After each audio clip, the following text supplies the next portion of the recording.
data services, just shortest path was to just directly hard code it into whatever we feel it has to be, without any kind of consideration for what if we need to add 10 such different storage rates. I can show, for example, look in the vpool direction point.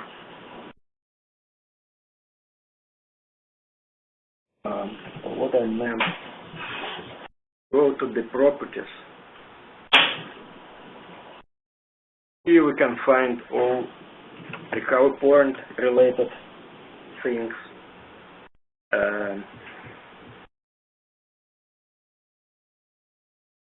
Journal size, journal VRA, RP copy mode, RP virtual pool. So it's basically recovery point data services which we discover, and we provision and we put it directly in the virtual pool. And yeah, and this is consumed by Copperhead stack. Same for fast. If I look for fast, I have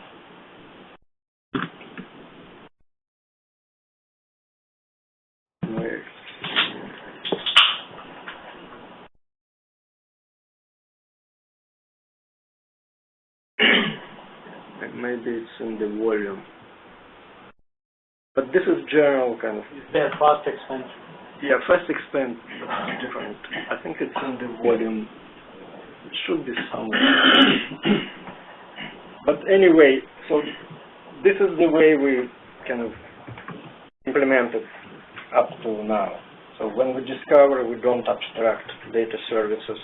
We don't present them in kind of opaque way. We do it explicitly, and we just put it in our data model. And all this present kind of obstacle if we want to allow integration of third-party drivers. So third-party vendors don't deal with internals of Copperhead when they develop driver. So it's from one hand. From the other hand, we already have a lot of code in the Copperhead which is built on this model. You cannot just go and change it and introduce infrastructure-independent device driver and rewrite already supported device access layer for all arrays we have.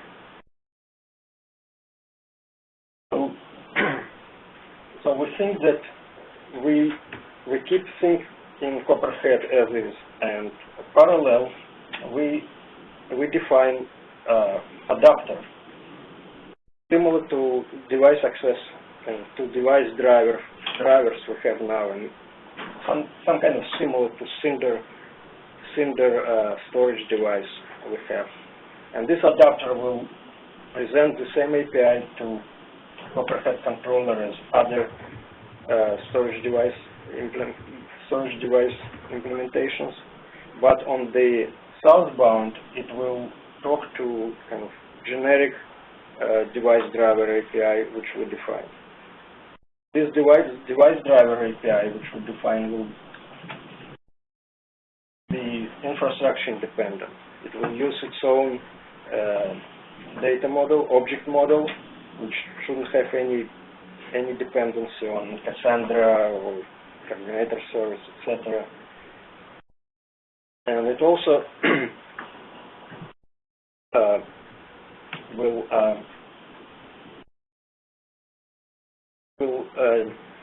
provide generic way to discover capabilities of storage arrays. So these capabilities which we want to consume and put in the class of service inside Copperhead and then use for provisioning, we shouldn't statically code into the code. We should use something like name value pairs. Yeah. yeah,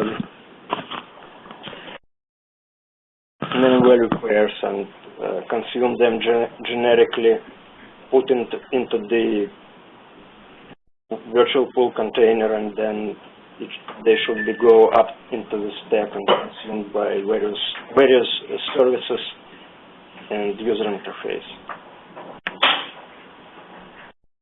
So I created a set of slides which goes over API proposal in detail, and after that I will talk about proposal for capability model, so how we can discover these unique capabilities of storage arrays and process them in generic way and consume them across Copperhead stack.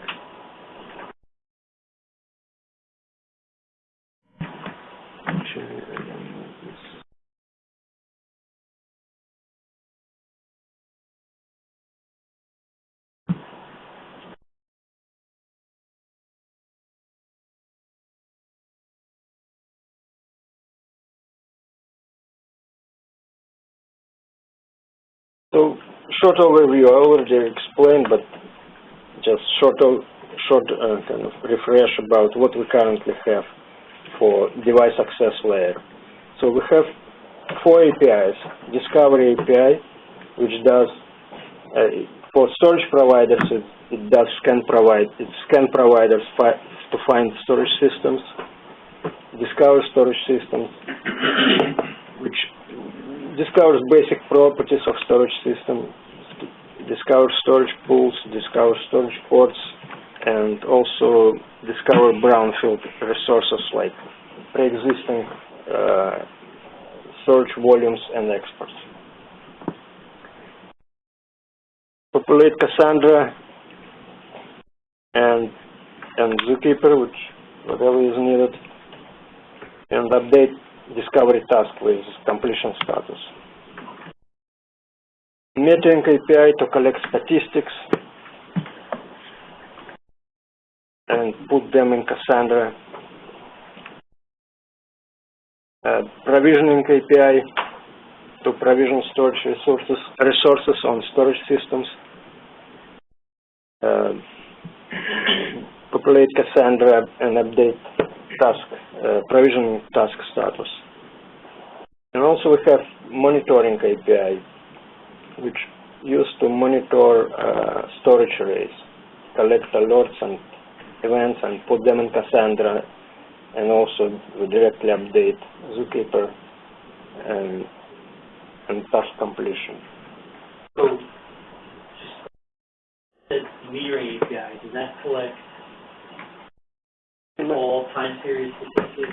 Yes. Not just one you use for metering, but port utilization, like kinds of zillions of metrics? Not zillions of metrics, but yes. All the metrics that port performance, the CPU busy, and all that. Okay. And put in time series. And the list is primarily meant for, that selection of those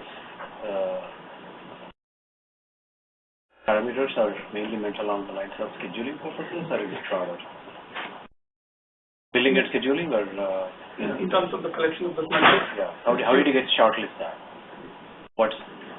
You might have gone through some rationale behind it.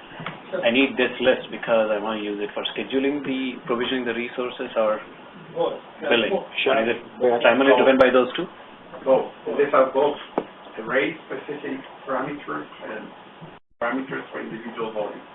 No, but he's asking what's the use case. So Doing the what's the use case? what's the use case that drove the selection of these 10 parameters? Okay, so it's basically, so there are multiple purposes, right? So one is, general purpose is provisioning based on utilization. The other is, I want to have a global view of all the arrays. And out of this data, I want to do some analytics, take this data, and understand how my arrays are being used. The other use is, I want to have, across all the users, I want to understand what they are using and how much. So right now, what is getting used is during the provisioning.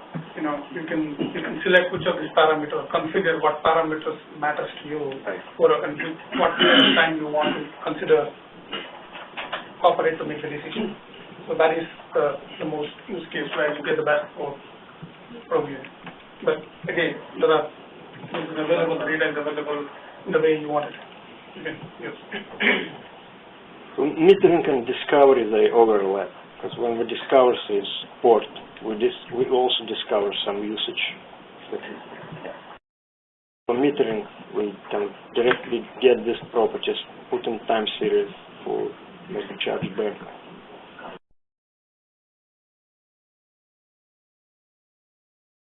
So some more detail about Copperhead discovery and metering API. So we have, this is API we have, 4 methods: scan, discover, collect statistic information, and clean up. So methods are self-contained when you look in them. What does access profile contain? I'm trying to figure out Information about storage device, storage device. It is a storage device. Yeah, it's about storage device, what storage we want to discover. But that has all the access credentials. The access profile means use these credentials in this protocol to talk to this endpoint. Yes, it contains all information necessary to access and talk to endpoint.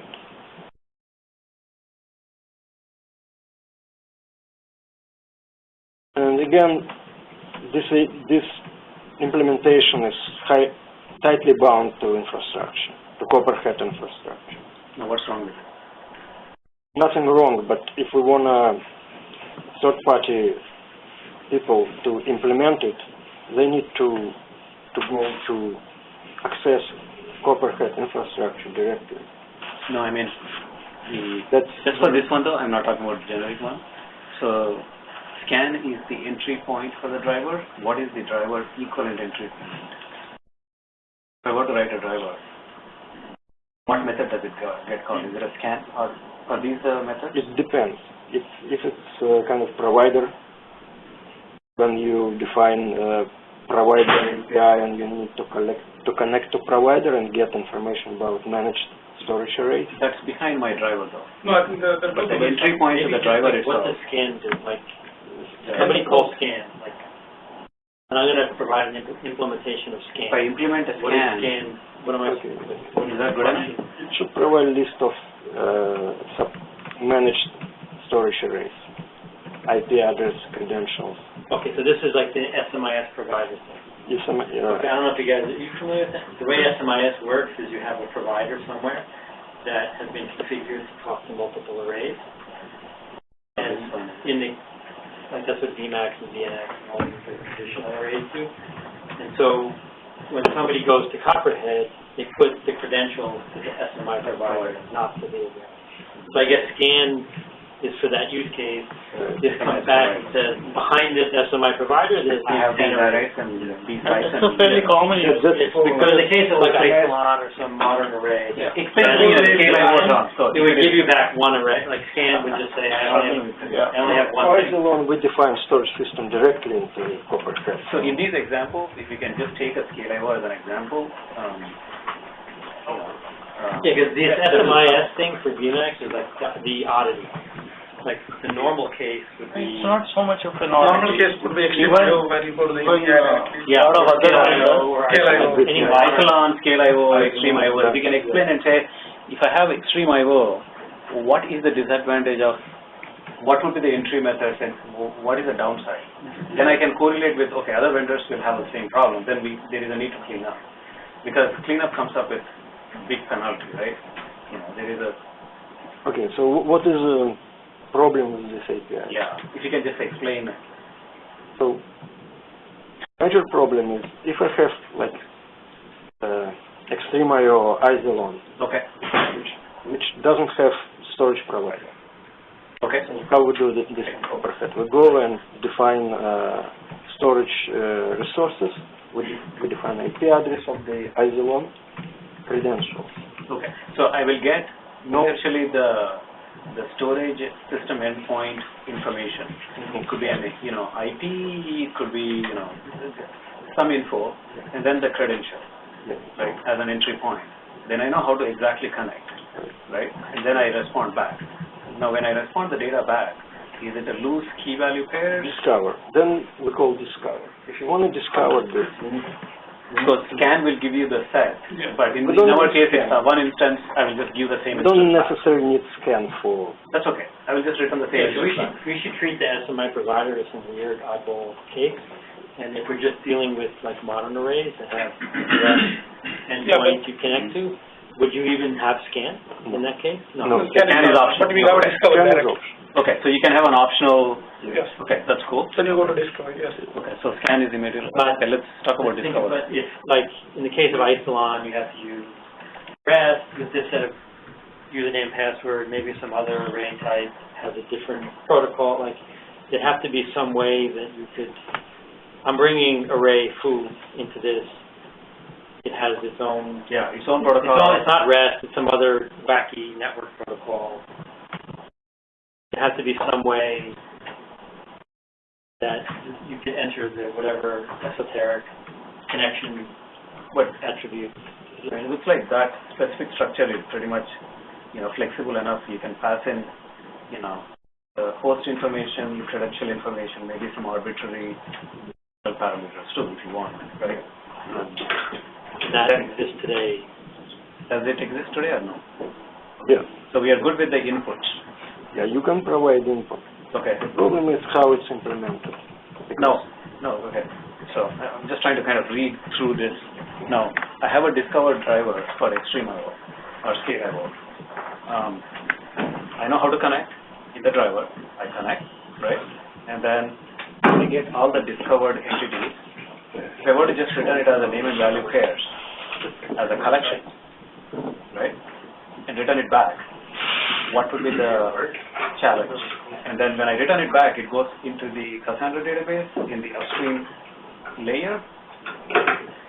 You're talking about native API? Or? Yeah, let's talk about native API. Yeah. Take whatever you feel comfortable. Not one of these SMIs. Yeah. So let's say we want to discover extreme IO. Okay. So you provide extreme IO device driver, which implements discover. Right. From controller, go into discover. Right. Of this driver. Now, and then you say, what if discover returns name value pairs? And I do whatever I want in the driver, and then I respond back with some data, discovered entities for storage backend that I'm controlling. And if it happens to be a collection of, obviously the arbitrary collection is probably not going to help you, because you have to take that and say, okay, does it provide thin provision? Does it provide snapshots? Does it provide replication? So first of all, discover will return you a list of pools and a list of ports. Yeah, ports and Ports, capacity, and all the. Okay. So essentially it returns two lists, a list of pools and a list of ports. Pools and ports, okay. Yeah. So at this point you have pools and ports. Yeah. And for each pool, you'll give a bunch of stuff about what that pool contains. Okay. And for each port, you'll give a bunch of information about what that port is all about. Means. Okay. That's what discover does. Okay. So you basically get pools and port info. Yeah, that's all. And now, subsequently, you will discover volumes, but that's a separate API. Here, discover only returns two lists, list of ports and a list of ports. So now let's talk about that. So what's the challenge with that? So, If I were to write a one driver, thing it doesn't give you back are the capabilities of the array. I was getting there, but yeah, okay, you read my mind. Okay. So pools and ports is not suffice in the capabilities. So it does discover capabilities, but it discovers them in a proprietary way. That means it will discover capabilities of Isilon, populate them in Cassandra. But when we say proprietary, they're not generic like name value pairs. We explicitly say what capability is, and for this we provide properties in storage system, storage pools. yes, that will be a problem. What I'm saying is there's not a capability that says this array supports fast. And Or this array supports any of those auto-tiering. specific array-specific Exactly. functionality. Blah, blah, is what you take it. Okay. That's more built into the drivers. And that's a place where we need some improvement. Well, but be careful when you start going down there, because what you're describing is a standard way to define capabilities. I think you're fairly limited in what you can do there. I think some of the original work in this area was around lines of service. So being able to create functional lines in well-defined ways, that if you have a snapshot capability, you can define check marks. Right. Or replication capability, what kind of RPO range can you support or something like that. But it's very hard. RPO is a wonderful one. You can probably define RPO and everyone would be able to respond to it in some way or another. But beyond that, the list of things that you can really define as specific service levels becomes very, very subjective. The whole effort in VASA with VVOLs ran into the same problem. But I thought the VASA Actually have a use very generic. They've used none. They support none. The only one they support is a Boolean for thin provisioning. You support thin provisioning. And if VMware could, they would walk away from that one as well.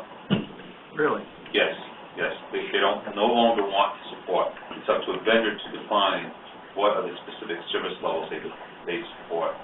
And they will support specific lines of service. Right? That's the abstraction they want to stick to, not the level below. Exactly. And I suspect now, I know it sounded Cinder was going down the path, and I just looked at some of the flaws where they've actually specified a couple of things like delay as opposed to latency. I'm not sure why they call it delay instead, but things like that. So they define a couple. And I originally wanted to do that a long time ago with a lot of things we were doing at EMC, and it just did not catch on. But the concept of lines of service caught on in VMware as well. And that's because it's very hard to discriminate across different arrays with common attributes. So it may well be that it's up to the operator to have well-defined practices for how he defines his particular storage pools, how they get imported into Copperhead. Yeah, I mean the codes and the pools and the stuff that pool supports, like replication, EC and all that stuff, is easier to pull in. I think the challenge happens is what do you do with that? Right? That's it. The trickiest part is how do you interpret that information in a generic way, but at the same time support differentiation. So this is in some ways, so it was an expedient path. On one hand, the way Copperhead did, you didn't have to actually come to agreement. Like every array had its own weird thing. Fine. We took it as specific to that array and implemented it. That's what he's trying to explain here. Right, exactly. Like it wasn't went into impractical. array specific discovery parameters than the generic parameters. But I guess, how do we get to a... So Copperhead has its own definitions for what those lines of service and They're not necessarily... No, they're tied to the storage backend. It's like it's different for every time. Recovery point, stuff. To some extent we do. For example, snapshots. We do understand snapshots, the capability of snapshot, and at a vpool level we are setting the limit on max snapshots. Right? That's generic. Yeah. So, for example, if I select a vpool saying max 20 snapshots, right, and I happen to have a driver, for example, initially in HDS we did not support snapshots. So now the driver knew that this vpool requires 20 snapshots. I don't have a capability, so he will say, sorry, I don't match, right? So that intelligence is there in the driver to say, what is the vpool capability? For example, if a vpool says, I need cloning, right, and my driver doesn't support cloning, or my array doesn't support cloning, effectively it's the same thing. We don't do the matching, and so the moment a user says, I need cloning on this vpool, that array is eliminated. So that kind of logic we have. Selected. Yeah. For some subset of things. For some. And of course, on top of that, we have a hardcore logic to say, a vpool says, I want Vmax only.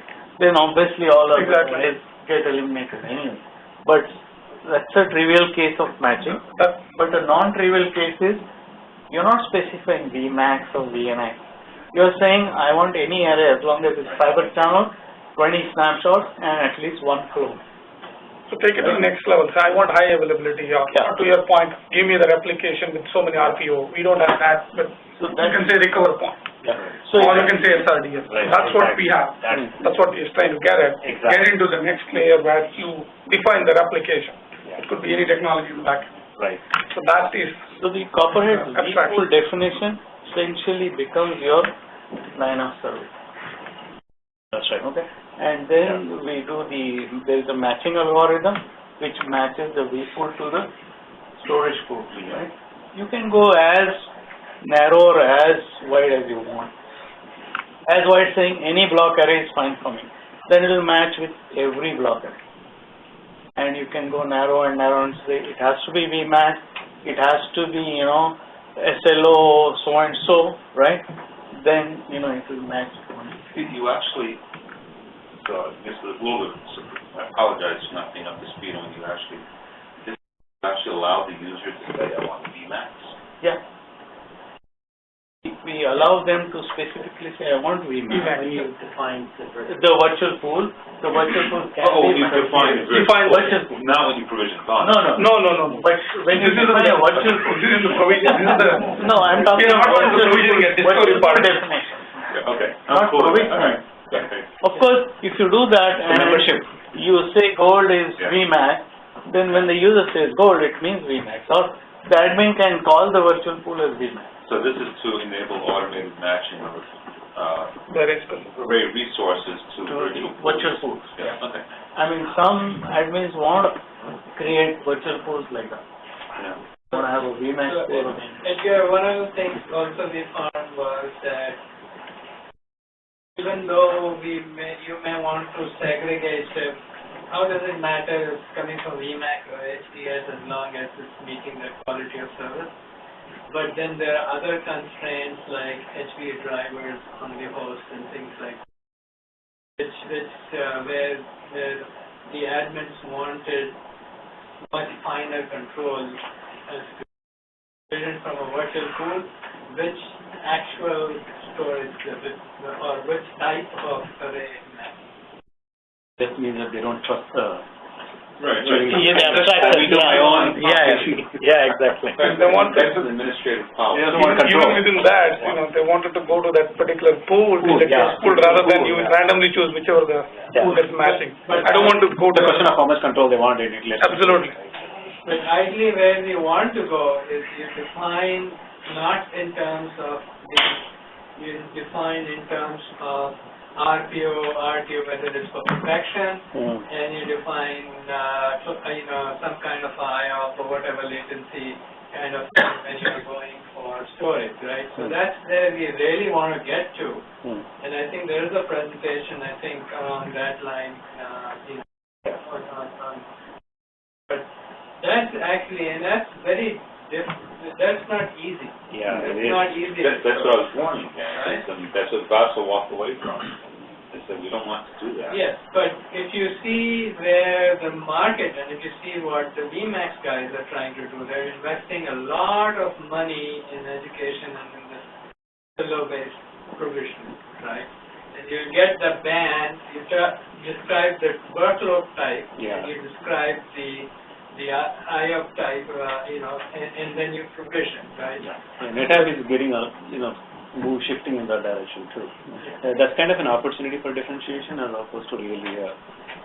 And there is an opportunity for Copperhead to offer SLO-based provisioning for non-SLO-based arrays, right?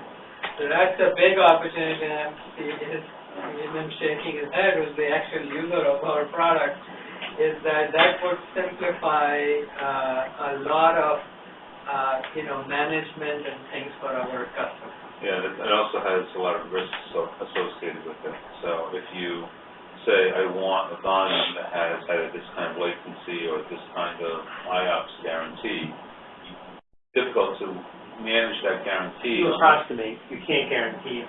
It's not a guarantee. I mean, that's probably good. But that's the first thing, just so you guys know, when I broached the idea with the storage controller with the guys that run the Helium stuff at HP, that's the very first thing that the architect thought of. Was he said, oh, that's why I want this, because I can see how I could provide a level of QoS and you know, SLO to, you know, on stuff that has no concept of that at all. And it didn't have to be exact, but that was his very first. Did you send the copperhead along those lines? Helium team? But this one strikes me as tricky because if you take it if you try and define it, like I understand, you try and define it too much, nobody will ever agree, and you devalue everybody. You want to allow everyone to have value and have, you know, everybody's, you know, capabilities be exposed as, but on the other hand, you know, you need to make it easy for the users coming down, and you need to allow them to maybe genericize or aggregate these things in some way that makes sense to them. It strikes me that's a tricky decision. How sophisticated are your application developers? I mean, do they understand how many IOPS they would need, or whether they need this? Almost never is the answer to that question. So it'd almost be like, hey, That's you almost universal. want these like virtual pools by app type. Hey, if you're going to do an Oracle thing, use this one. Like, you don't need to know the IOPS, but they need to know, I'm going to run a transactional database. That they know. Okay. There's one of these things that's for transactional database. And I need to I'm map it running to a NoSQL, cost. you have a different, okay, I'm going to go to the NoSQL. I need to map one of those to a cost, because that all of the application owners understand. Right. How much does it cost me? Oh, I don't need that one. You know, I'll take this one. That's really what it is, but needs some ability to put a bucket around it. So how do you translate, take the cost factor out? How do you translate your application needs?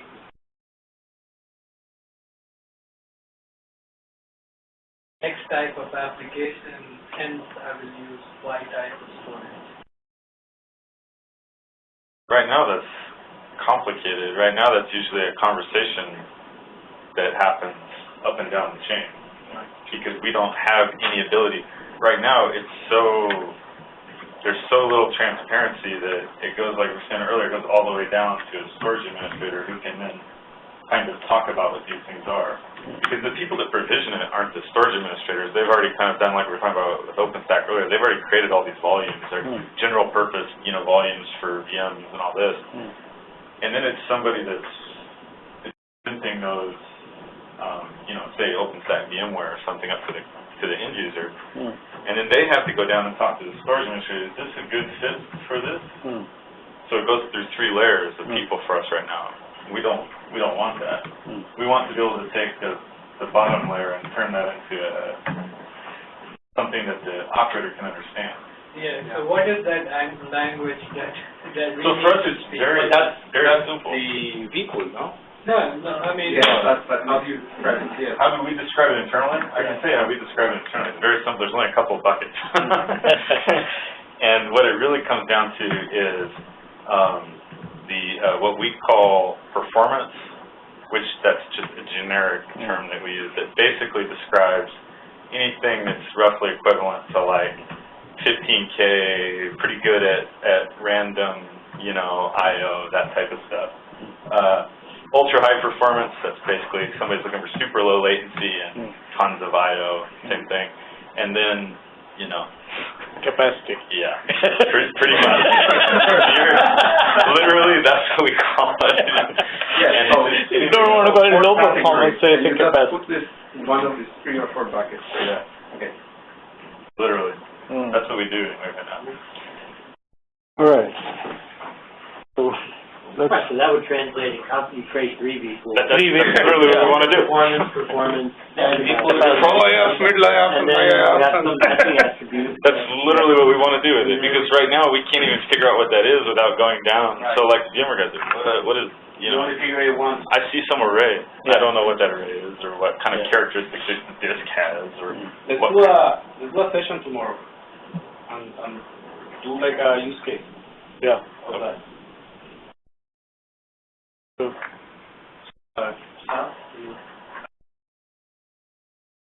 They don't know, they're still looking at RAM.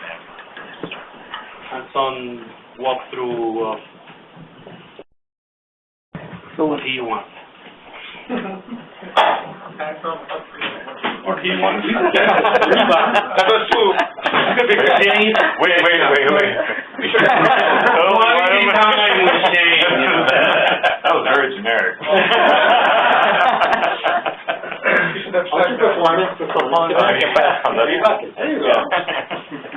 Okay, Speak to that. let's continue. You're going to translate all this and copy it for tomorrow, right? Huh? All this part.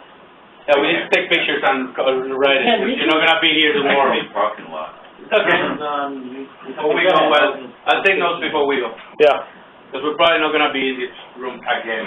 By the way, he says, he considers internal only. Yeah, I think- He doesn't pay attention. We hope not. If I worked for a different company, I think on this slide, I would feel very tainted.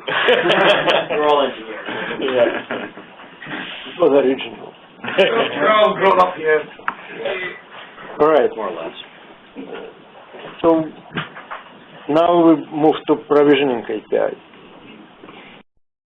We have two APIs, block storage device for block storage provisioning, file storage device for file storage provisioning. And we also have several application-specific interfaces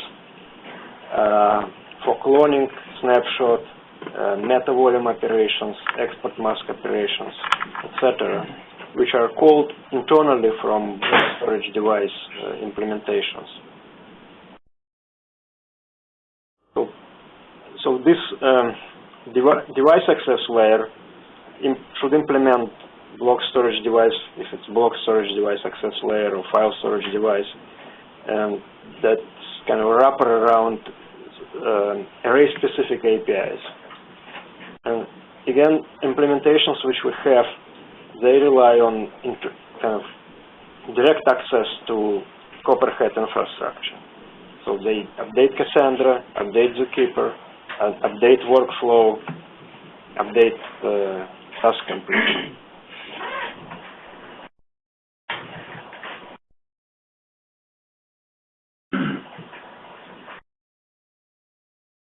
Monitoring API.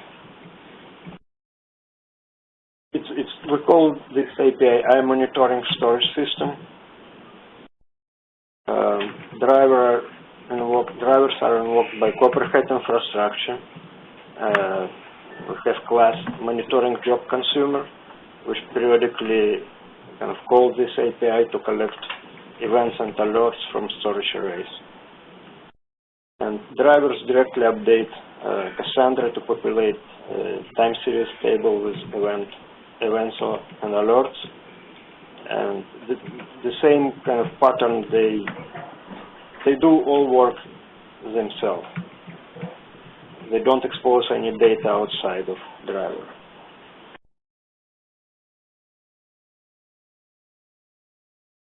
So what limitations we have with this approach? So as I said, tightly coupled with Copperhead infrastructure.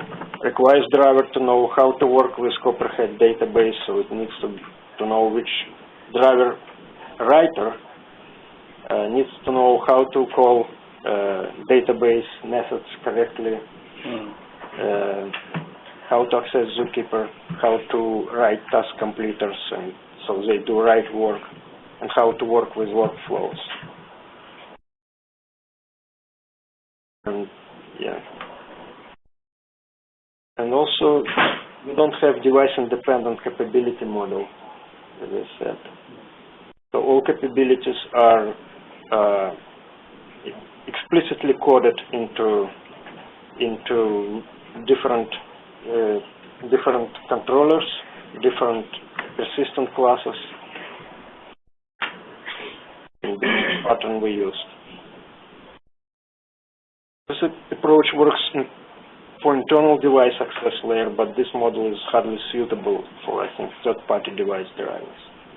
Because device driver, it's more like independent entity. just goes and implements spec, provide data, and all other stuff Copperhead should do, like update Cassandra, update Zookeeper, do task completion. The real challenge seems to be more of few constructs that have tied to a specific platform, right? Recovery point, for example. Those are the things that we need to, VMAX, and those are the things that we really need to go with. We need to really what? We need to clean up that portion. So a recovery point means what? If I were to just bring in Hitachi system, what does it mean? It has right. It needs to be elevated to a level where both of them can take advantage of the same functionality. Right. Same construct, same Hitachi expression. Because they don't know what is recovery point. Yeah, exactly. That's right. That's a good point. That's a good point, which I will talk about. Okay. So, but what we have now, we're not going to change. Recovery point is tightly integrated into virtual pool, volume, etc. We're not going to change it. It will remain. So what you're trying to say is the limitations that we have, so yes. what you're articulating. Yes. Going forward, yes. we will go different. those are the things that we do.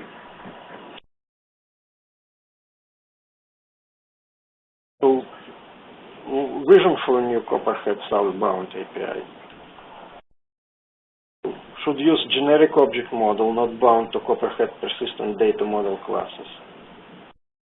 That also means that we're shoving all the stuff that comes from the driver into somewhat common format. Yes. Goes back to a bunch of loose key value pairs. In many cases, if it's vendor specific, yes. Shouldn't have any dependency on Copperhead infrastructure services in implementation.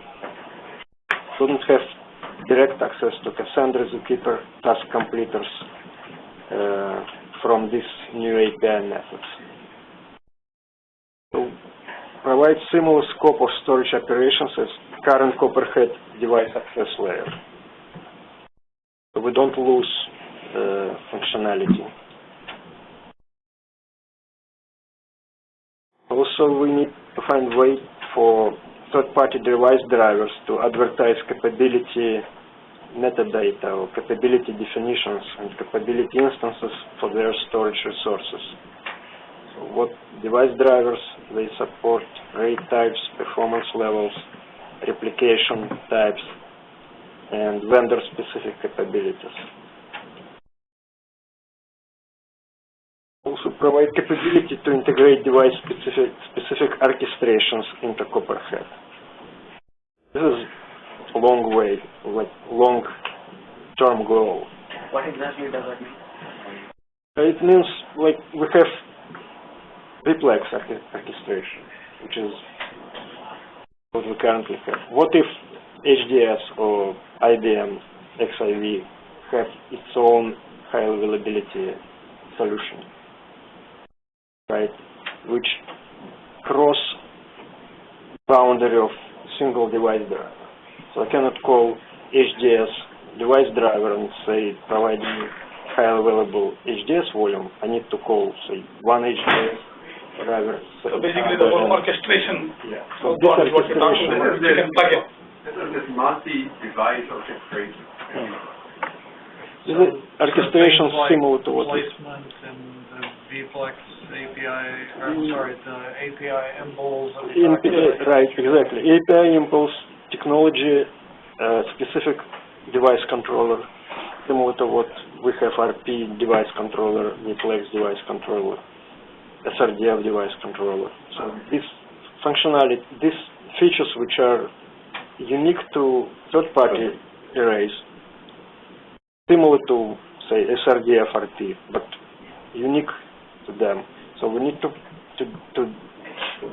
provide way how we plug in these classes which do this kind of vendor-specific orchestrations into Copperhead. We cannot use the same kind of VFlex or RP orchestration because they're completely different. right? And at the same time, we want to do it pluggable. Why can't the driver itself do it? Because it's maybe cross-boundary of single storage array, or it might be, you know, different even device type like RPU.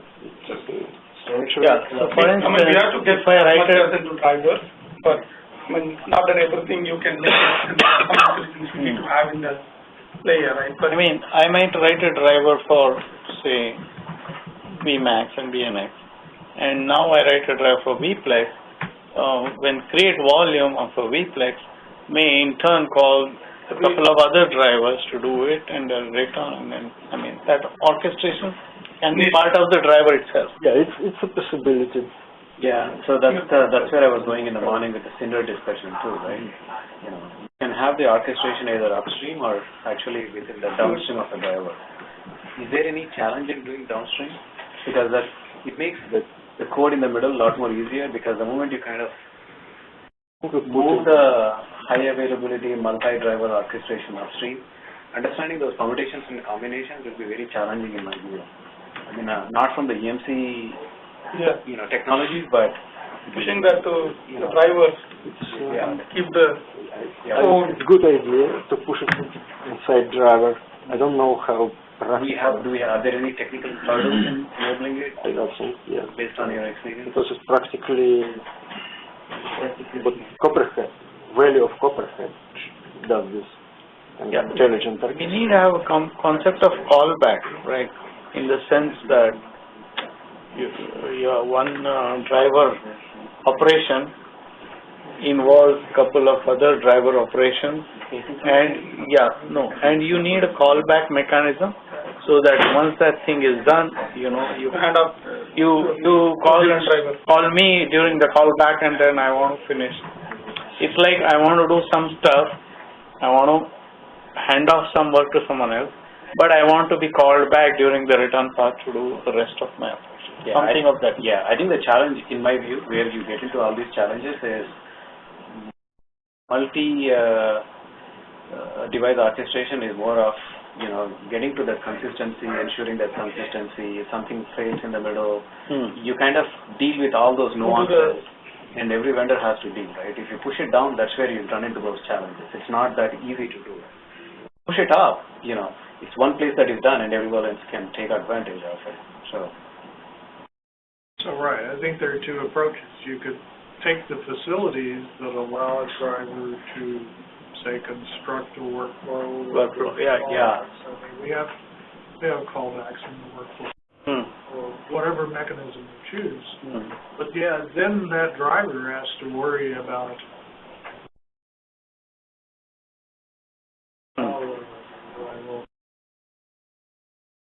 do that at the top level. Then that all can be sort of handled.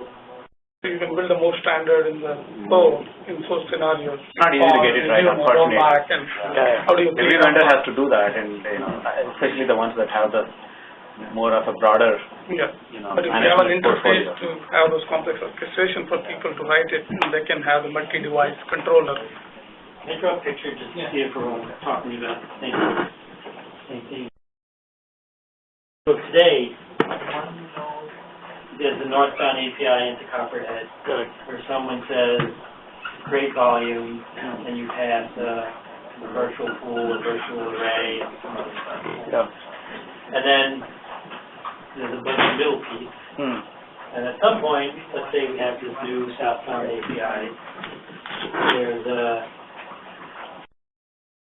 this is the driver, the low level. And that's called the low-level single array driver, right?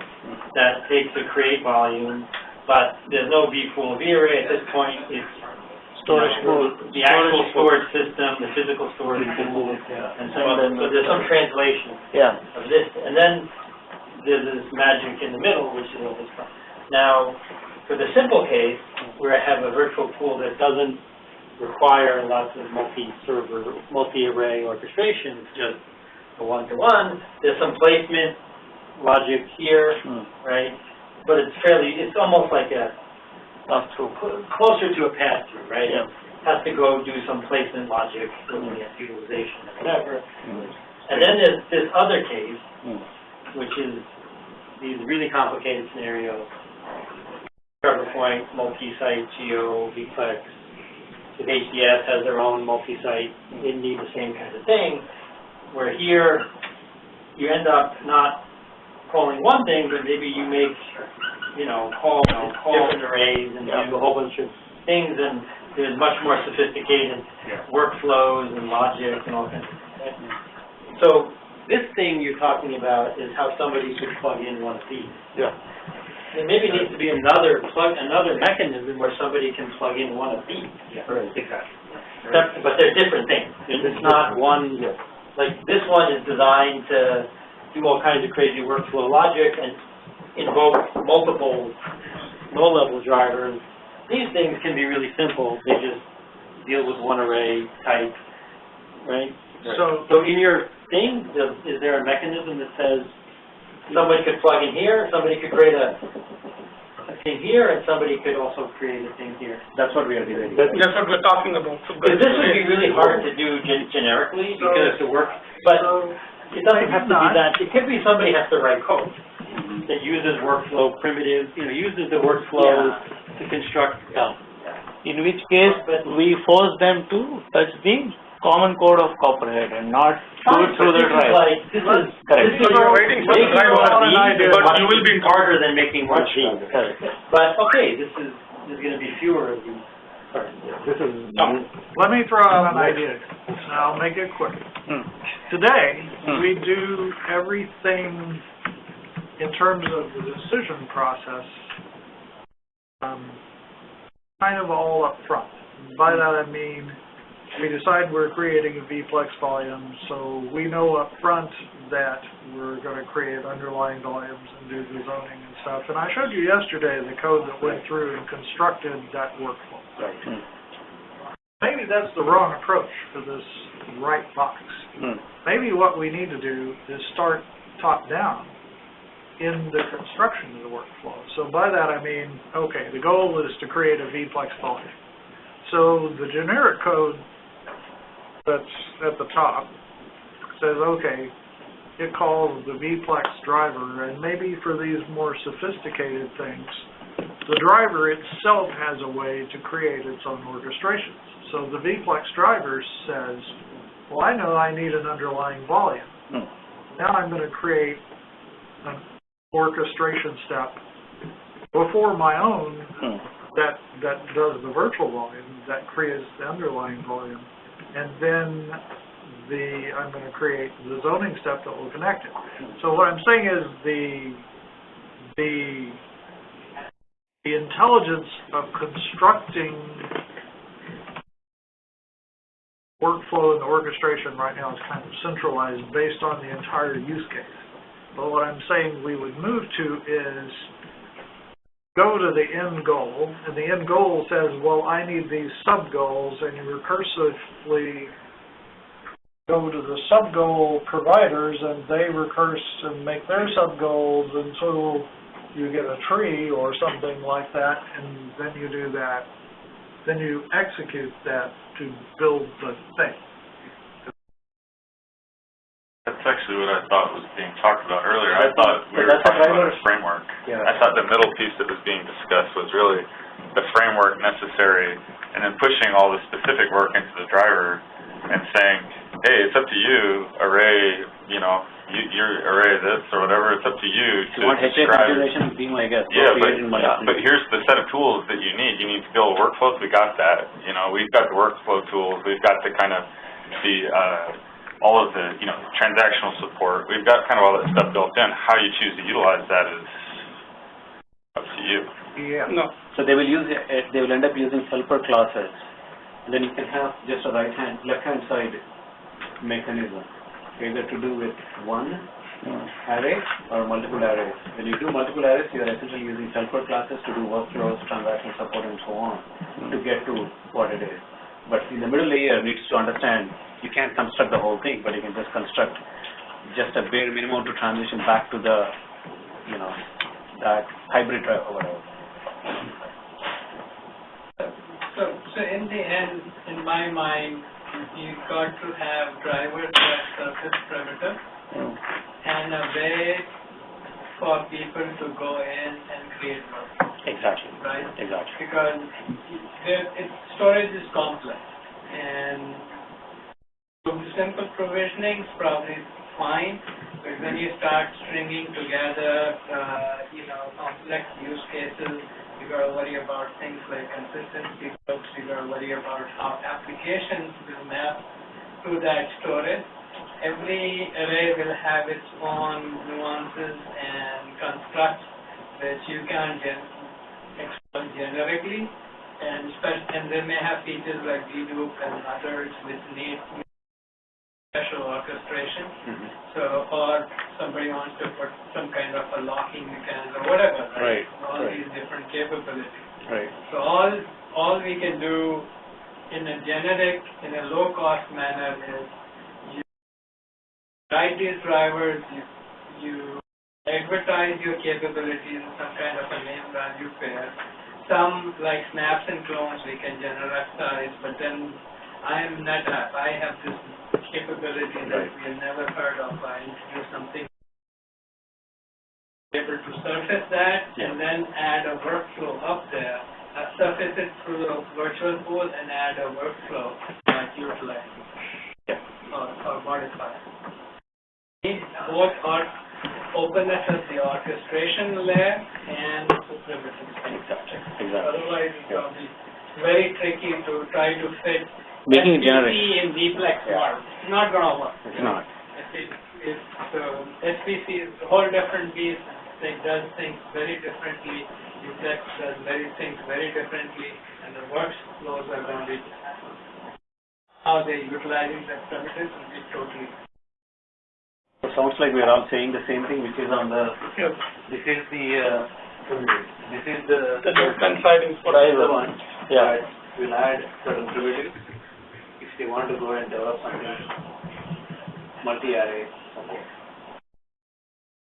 Or the driver has the ability to call back Copperhead to say, oh yeah, you want me to create a volume? Oh, by the way, first you create me a volume on this underlying array and call me back. And then, that's the simplest way to create.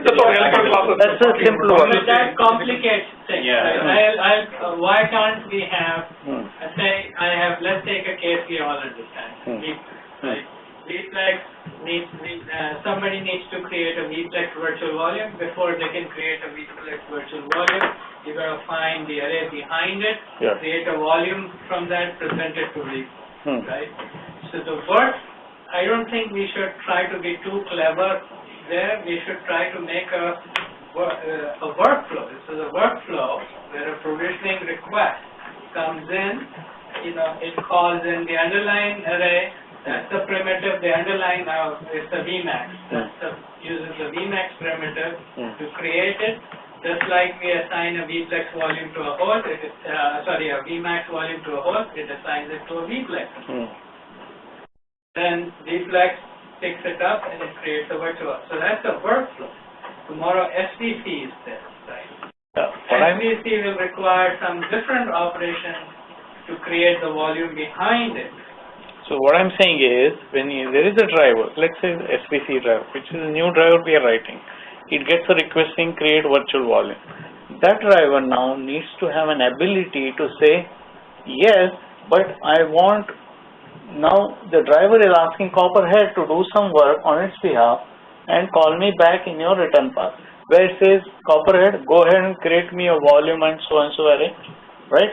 Now Copperhead in turn will call the second driver to do it, but return path it goes back to the SPC. That's what is something like. Unit is calling that as a workflow. Either you generic enough that you can plug in multiple. But you have multiple drivers for doing the thing, but this controller path is what you're trying to get it as Copperhead. Installing a workflow. The SVC driver is complex. It will have like this primitive. Yeah. It talks to device. It will also have controller kind of. Which will have a workflow. Here. Plug in into the Copperhead controller infrastructure. Yeah. It will provide SVC controller. It will be part of the driver, SVC driver SDK. We want to integrate I think what makes sense is what will make sense is to drill down that use case and see how can we create that generic workflow construct, and then just validate the CD with a couple of other storage backends and say, yeah, we are good. Otherwise, it will be very difficult to create that generic thing. Yeah, once we are getting into the design, yes. Yeah, we have a lot of stuff to do before we for this. I think it's pretty easy. A couple of use cases that we can just talk and, use that as a drilling. Because this is the end goal. Third step in driver deploy and availability. We need to start from small things, implement them right, and then build new kind of. I think we need to focus on the single driver streamlining, and then go into the device management. Yeah, we'll talk about single device. Yeah. Let's talk about the left box first, and then when we extend that to the whole thing. That's what I was trying to get at. We went to the, you say, talking about phase 1, phase 2, phase 3. Yeah. Phase 3 is what he was getting in there, so we started discussing about that. Even in the single, you got to, if you are doing, there are certain things you may have to do, like if you're doing like performance placement. Right? So you're looking at the front end port performance. So you don't know what kind of key KPIs the underlying platforms need to expose or should expose, or is different from the other platform that needs to be considered to select. So therefore, this thing. Is that the API service scheduler plugins you talked about, like vplex, generic block store? Would that is that the one? Would that match with what Puneet is talking about, just to try to correlate? He's talking about a general FA port performance, but we are relating that to the code that he explained to, but they're two different. Yeah, we didn't cover the code really. Yeah. Talking about. So we need, so to make this for the policies to come in, right? I think we will have to, at some point, to make it simple, is kind of have these arrays surface. Okay, when you want to do placement within the box, right? These are the things you need to worry about, right? These are the key KPIs that you need to track, maybe in some cases maintain an average over 7 days or 2 days, right? And these are the type of things you need to look at to make a decision. So are you talking about making them a common set or just arbitrary? It has to be a bit of arbitrary. It has to be a call into the driver saying, okay, and I am, what are the different KPIs, you need to kind of, if there is a choice between A and B, how do I pick A versus over B? That's normally done in so there is the logic element of what do you do with the KPIs, loosely call that as a pluggable scheduler. Actual description of those KPIs, right? So you will need both of them. Yeah. Need both of them, and you want to say, okay, I want to keep, running average of this, or I need, I need a threshold. This is a threshold value. If it's over this threshold, don't do it. Don't bother picking. It's more than the KPIs, though. So that's one aspect. Like some arrays might have a port utilization. We use that on some of our. Some arrays don't support that, so we use like volume. Those are all examples of KPIs. And some arrays might have others. The other aspect of it that needs to be considered is, before we look at KPIs, we look at redundancy in the ports. That is to say, we're looking to schedule ports across redundant hardware units. And the different array types are vastly different in their decomposition of hardware into functional units. That needs to be abstracted. Yeah. So right now, we have sort of a general two-layer model, but then vPlex comes along and has A ports and B ports, and that required us to put an extra rule in. So we need some way of abstracting. I guess I would simplify it like this. Our port today is associated with something called a storage HA domain, which is a single level abstraction of this port is like this hardware entity, but you really need something more like a tree structure that you can use to make sure you cycle through various levels in the hardware, like engine vectors and A side and B side. And Yeah, but why does it need to be in the service layer? It can be in the driver, right? that's what I'm saying. You need at least the abstraction of the definition. So it all comes down to really, I think, how you want a thin driver approach versus a thick driver. Right, exactly. If you make it a thin driver approach, then what we'll end up with is some out of the box or some policies that have been already created, right? So this is how you select the front-end port, and these are the KPIs. Extreme I/O may say don't care, right? Some other array comes along and what policy we have already in Copperhead may not match the front-end selection. And that's where we need to let them go in and have a good way to add that policy and associate it with that type. That would keep the drivers thin, but that logic, there is a greater chance that there will be already a policy in Copperhead that can be associated with the array, and they will not have to write their own kind of policy in there. But if it happens to be very unique or a totally new architecture, then somebody will have to go and put it. I think we should decouple that from the driver. If you're taking, I think we have pretty much good policies already built in for all the different types where front-end selection is a don't care versus where it's very integrated, you have to look at directors and front.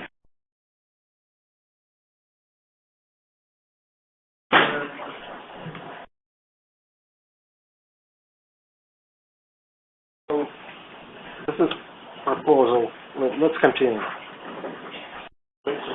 Proposal for how we plan to deploy this new southbound API. 3 phases. The first phase, API for discovery, including capabilities and basic block operations. So volume, create, update, delete, export, snapshot, mirror, and clone operations. And similar API for file operations. Also object model for the API methods. Is it really API, or are we talking about a lot more broader, right? We said we need to clean up certain core services to be generic in terms of, recovery point, for example, has no meaning to certain arrays, and then make them generic. So I thought we are going to look at, making them generic first, and then decoupling the database as the second element. And third element is we just need to make sure that at least the simple flow works by taking the stock non-existing drivers as well as existing drivers and say, yeah, this approach makes sense, we are in a good shape, let's move ahead. Right. So, okay. So we don't, whatever we have now in persistent classes, the cow point, SRDF properties embedded directly, we don't plan to change. We don't need to change them? What he's saying is take the exact model and modify that to make it. You have a parallel one going on. You have 2 different paths for a certain time. The existing drivers, and then the new framework will follow the different path. Right. For the new path, for the new? Right. We're going to use certain core services that will not depend on hard-coded Right. elements. Right. That's Right. correct. For the new part, we don't plan to hard code anything. So the phase one scope includes core service changes. With the assumption that there is a backward compatible, whatever it is, it may be two classes, V1, V2, it doesn't matter, right? We'll figure it out. Mostly, yes. Necessary core service changes. Okay. Only Yes, necessary, but phase one mostly. is on the similar framework that we have for discovery metering, make it more generic Exactly. and, let's work with the Then people we'll to get get that integrate with the, the non-existent driver. And you brought a good point with work with an existing driver and make a match and how it works with the natively built versus this one. And then if it's a close match, it makes sense and then we can move forward. It's a great idea. Yeah, with the goal of Mostly. driver development needs to be extremely fast, and we can't afford to have all these storage vendors going and messing around with That's right. API service and Right. a controller service, and there is a coordinator service, and there is a DB service. Oh, there is a portal service too. No, here's some Mostly, proposals. we need to define this API. Exactly. Second, we need to implement adapter inside Copperhead, which will talk to this API, get data, provide all Copperhead services in order to kind of populate this data into Cassandra and bring it back to There needs to be one more layer, right? That's mostly what is in the first Phase, okay. phase. So will that be a Java API? I thought, Or there'll be some options to write these things in other languages? it was Yeah, we were thinking about the Java actually, but it doesn't matter. Yeah. For now, it's Java is the state. Java API. Is it an RMI call, or is it a REST API call, or is it a MQ? I will talk about it. Which one are you thinking? I think the internal library. So that is Java RMI. It's not RMI. It will be inside controller service. Part of the Okay, hold on. So We will talk about this. I have slides actually. I understand, but you mentioned we cannot access database and Zookeeper directly. I think there are more things we cannot access directly. So it has to effectively run in a sandbox. Otherwise, you will have, you will need the same approach as Apple has. We need to approve every driver before it's used, right? In principle, if you get a jar file, you don't know what is inside. No, this is not jar file. It's basically a driver that you built in. You don't need to approve, but it needs to go through the certification process. Those are the secondary aspects of it. But I do not understand your point. What As a customer, I will get a jar file, right? That's exactly what he's saying, right? So first phase, How do you know we'll what give is you. in the jar file? What it's called? No. If you do the first phase, you essentially will end up writing a driver that has nothing to do with. It doesn't have a notion of Copperhead works this way and hence I need to do it. They just implement the methods. I understand. You get a jar file. No, I think what he is talking about is making the jar file. Yeah, I'm getting there. So then the next question is going to be, hey, does it really work or not? Okay. There is a compatibility Yes. thing. And then the third thing is, okay, now, is it running in the same process and is going to mess up if it is unstable? It's not even the Or same are you process. talking about the same? If I'm running Java and I'm not restricted, I can execute anything on your platform. Okay. To provide spec. This is API. No, what he's telling is I'm a customer. I'm downloading this. No, that's a fair, that's very fair No, but are point. we talking about How do you sandbox? Yes, Proof of concept, you Wait, can just do a jar file fine. Let's make Down the road, you need to think, how do you sandbox? That's the third phase. There's two separate things. One is we allow people completely independent of the Copperhead source tree to go make their own jar file. Yes. File it however. Yes. Right. And then at runtime, insert a jar file into the Copperhead runtime. Exactly. That's one option. The other option is this all goes into the Copperhead tree. And you build Copperhead, and you build, so the customer doesn't hand you a jar, right? Right. Now, in that case, in order to get the code in, it's got a code review. Yes, so there's some control over what the code. The problem really is that then the only way to issue an update to this thing, the new release of Copperhead. I know, I'm not saying which one's right. I'm saying those are two different. No, but there are two different constraints. One constraint. No, are you talking about the packaging part? Yeah, Or I thought you were talking more about concern about, you are talking about two things, right? One is you get a driver. How do you blend that driver into the copperhead service structure without, abusing? Yes, one is issue my safety as a customer for using this third-party driver. And the other issue is, what is the mechanism how I can quickly replace this driver if I get an update, right? So, I mean, basically right now when you update it, it needs to make it to the next cycle or something. That should be fine. I mean, that's how you release it. If you have a bug or anything, you can put it into the next patch. It should be no different than what we have today. This is okay if I'm just, a copperhead developer, whatever.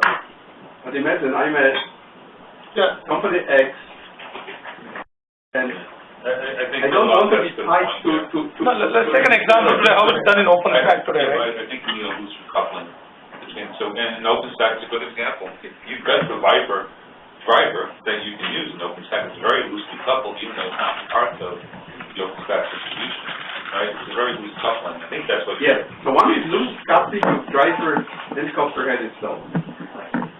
And the other issue is basically that if I run this driver and I got it in the form of a jar file, that I don't feel that this driver has some, hooks and will go and sneak data, right? Well, execution protection, yeah. No, I think what he's saying is a jar file might have something and it might cause a damage to database. That's a certification process, I think. You can sandbox it always. I mean, and the second thing he's talking about is if I need to respin the driver for a bug, how do we, it requires the next release. That is not acceptable what he's thinking. Couple the stuff, right? Yeah. True. This issue comes up in any kind of pluggable platform where you're always on a third-party kind of stuff. Yeah, same way. All the mechanisms turn off, not included. That's amazing. Okay, but then that's an important requirement, because if it's a pluggable model, it's effectively untrusted code.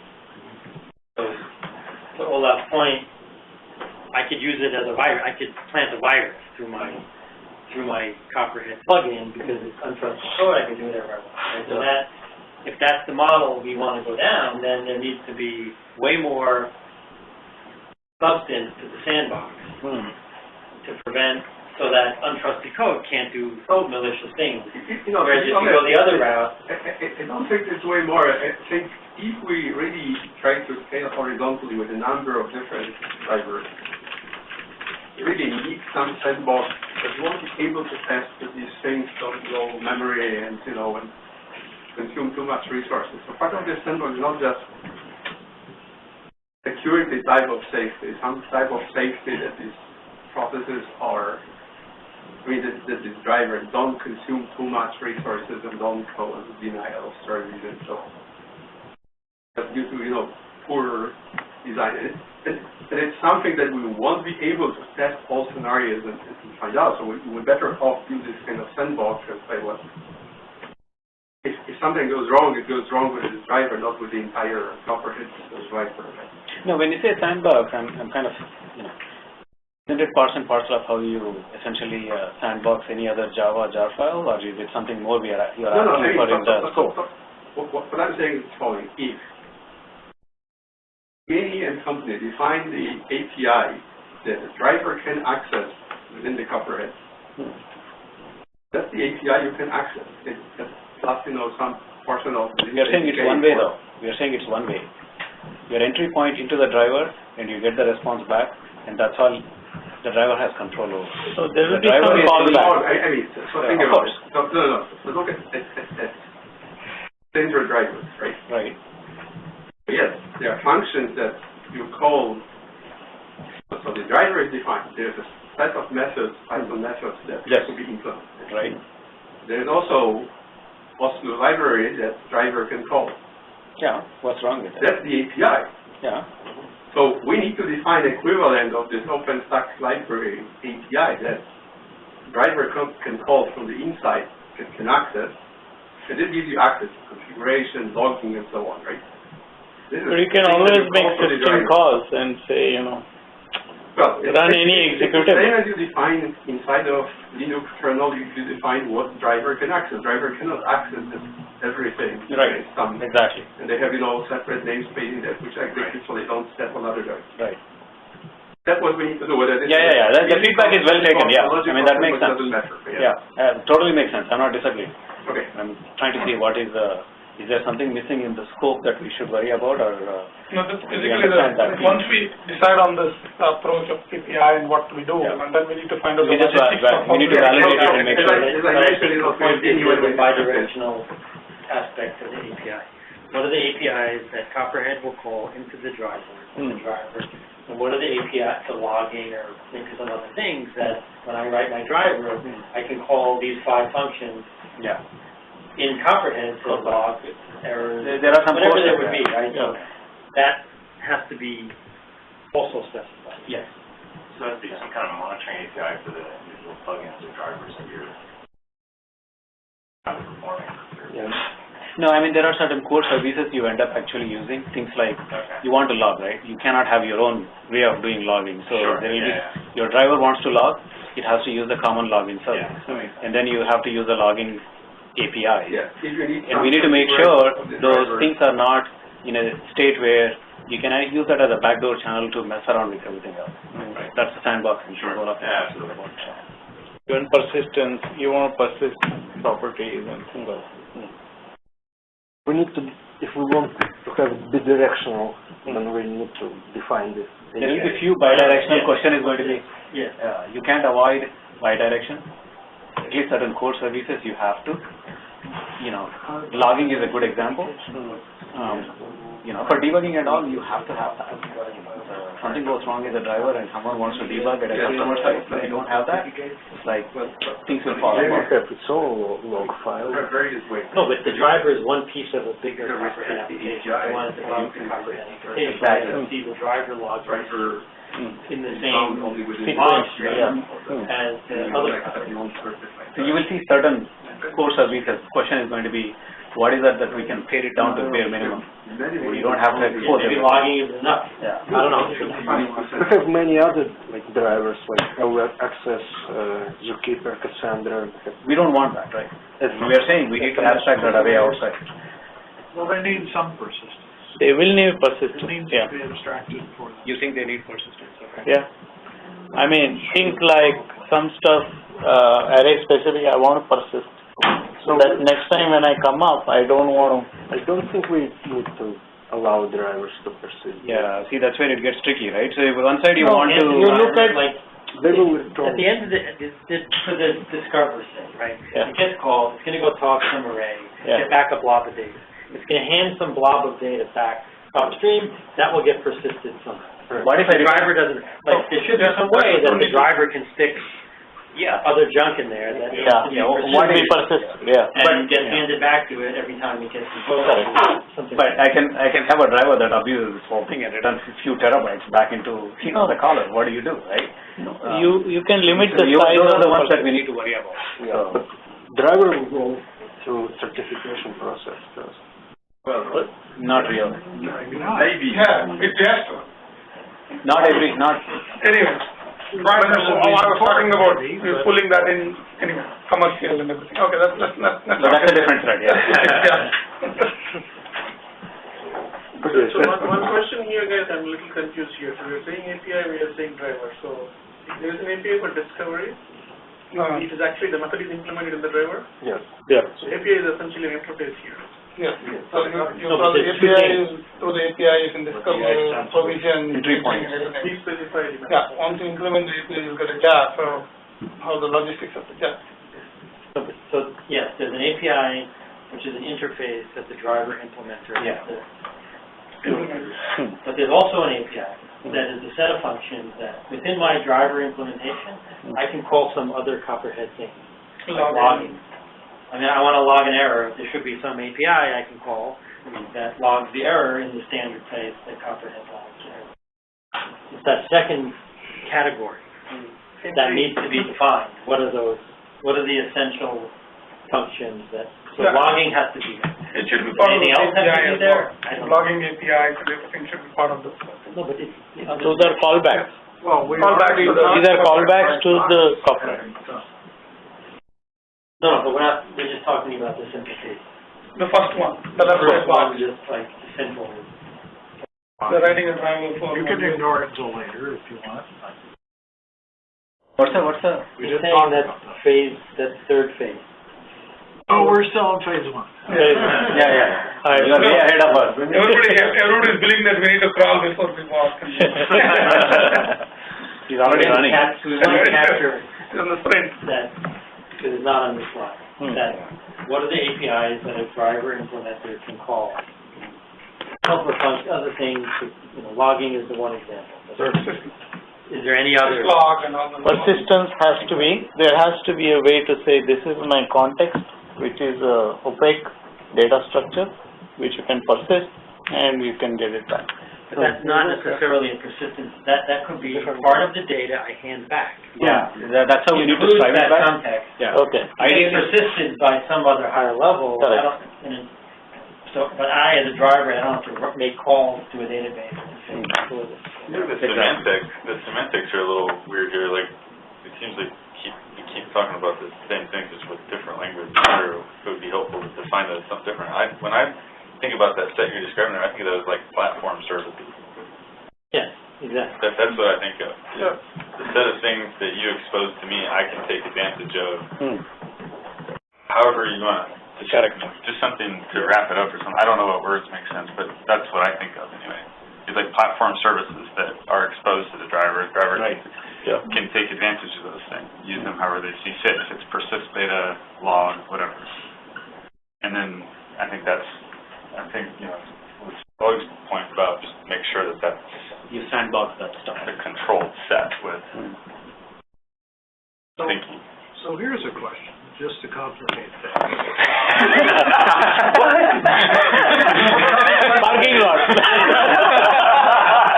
We talked yesterday about Hyper-V, a multi-node.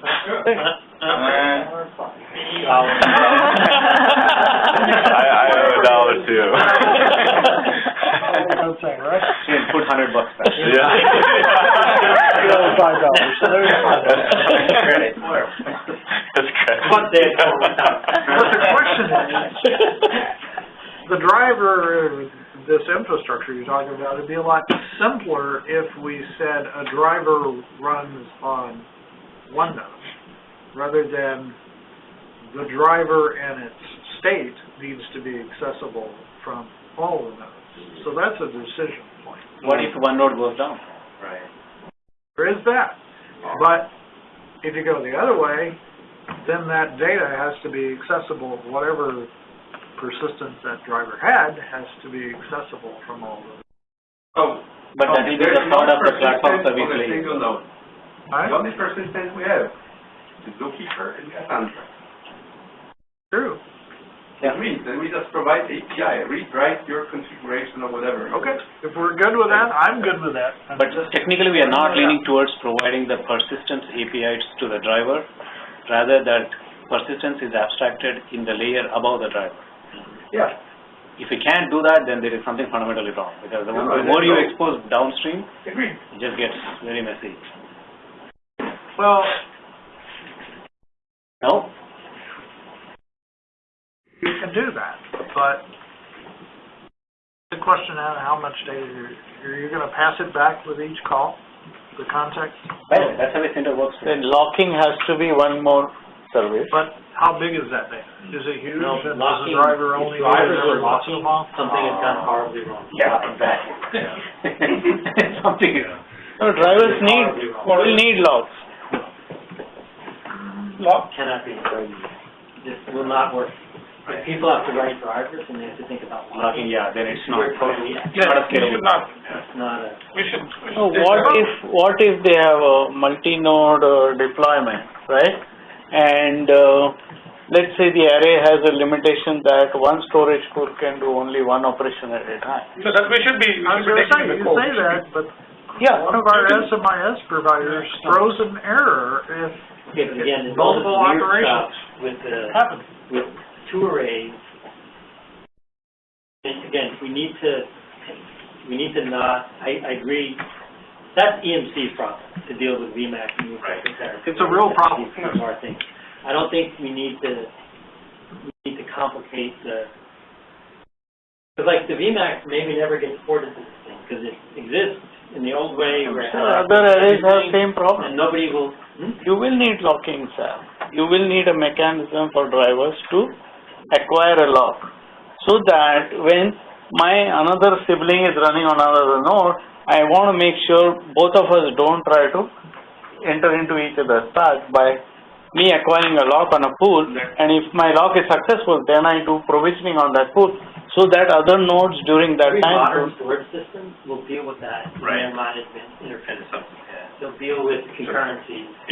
Like esoteric No, they don't. system clients. I know HDS, for instance, because when you create some replication, you need to give a device ID, right? And simultaneously, if another thread is trying to, not device ID, a volume ID, and if two, management apps or two drivers try to do the same operation, they both fail. I mean, that kind of problems are there with every area. No, why do you It's need not two just. drivers? So now the driver needs to acquire a lock to save. That's the problem here. They're doing a multi. No, not multi. On a single array, this is problematic. Why would you have a lock for the single node? Because if there are 2-3 nodes, right, and simultaneously provisioning is happening on multi-nodes, you need a way to make sure you don't clash with each other. That's needed, but the question is where that the mechanism should be. Because you have multi-node system, right, continuously getting provisioning requests, right? Some provisioning requests will be taken by this node, some by this node, some by that node. Is it a create volume problem or is it something else? It could be anything. Simultaneously operate. No. I mean, you can create volumes on coming from 3 different nodes, hitting the same backend, and you can continue to create volumes. That should not be a problem. There should not be any locking. I mean, I don't see why we need a locking behind the scenes to create multiple volumes, right? I'm creating volume A, B, C. Do I need a locking behind the scenes to be able to do ABC? Sometimes you do. What happens, there are some logical grouping in an Are there array. storage packets that require a locking to create volumes, multiple volumes? No, you're concurrently hitting an array multiple times. Of course, what you're talking about is 3 people going into the same array simultaneously and then creating a volume. You will be succeeding. It's not a problem. Okay. But there are some specifics to an array, certain logical groups they create on same consistency group or same RDF group, whatever. When 3 folks or 3 concurrent requests come to on the same group, that's where the problem is. And what he's saying is, So the consistency group, yes, some operations for the consistency There are group. certain it operations, should be locked certain so that you arrays. don't let everybody to go out and do at the same time. Especially There needs to be because some queuing ours is there. a multi-node setup, right? And if you want multiple nodes to simultaneously access the same array, locking will be required. The problem of the array, right? So they should be locking those things out. And How will you lock? If you're sandboxing my driver and you're not allowing me to acquire a lock across the nodes, how will I? concurrent request going down to the array. No. So the array doesn't have a problem because it simply throws an error on the second request and says, I'm busy. He'll fail. That's okay, but what he's saying is where that, everybody agrees that there needs to be lock, right?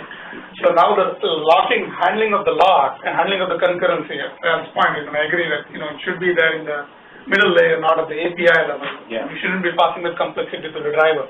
Anil is saying that the driver should be owning the lock mechanism, where do we acquire it, and then where do we do it. So that's the discussion we are having. Driver owning a lock is a recipe for disaster. Yes, that's going to be. No, it is not. It's required. Believe me, it is required. Because the driver is basically, the moment you make the writing of a driver is more complex, I think people are like, I think we should make it as simple and lightweight. You could get around the locking by putting a retry mechanism above the driver.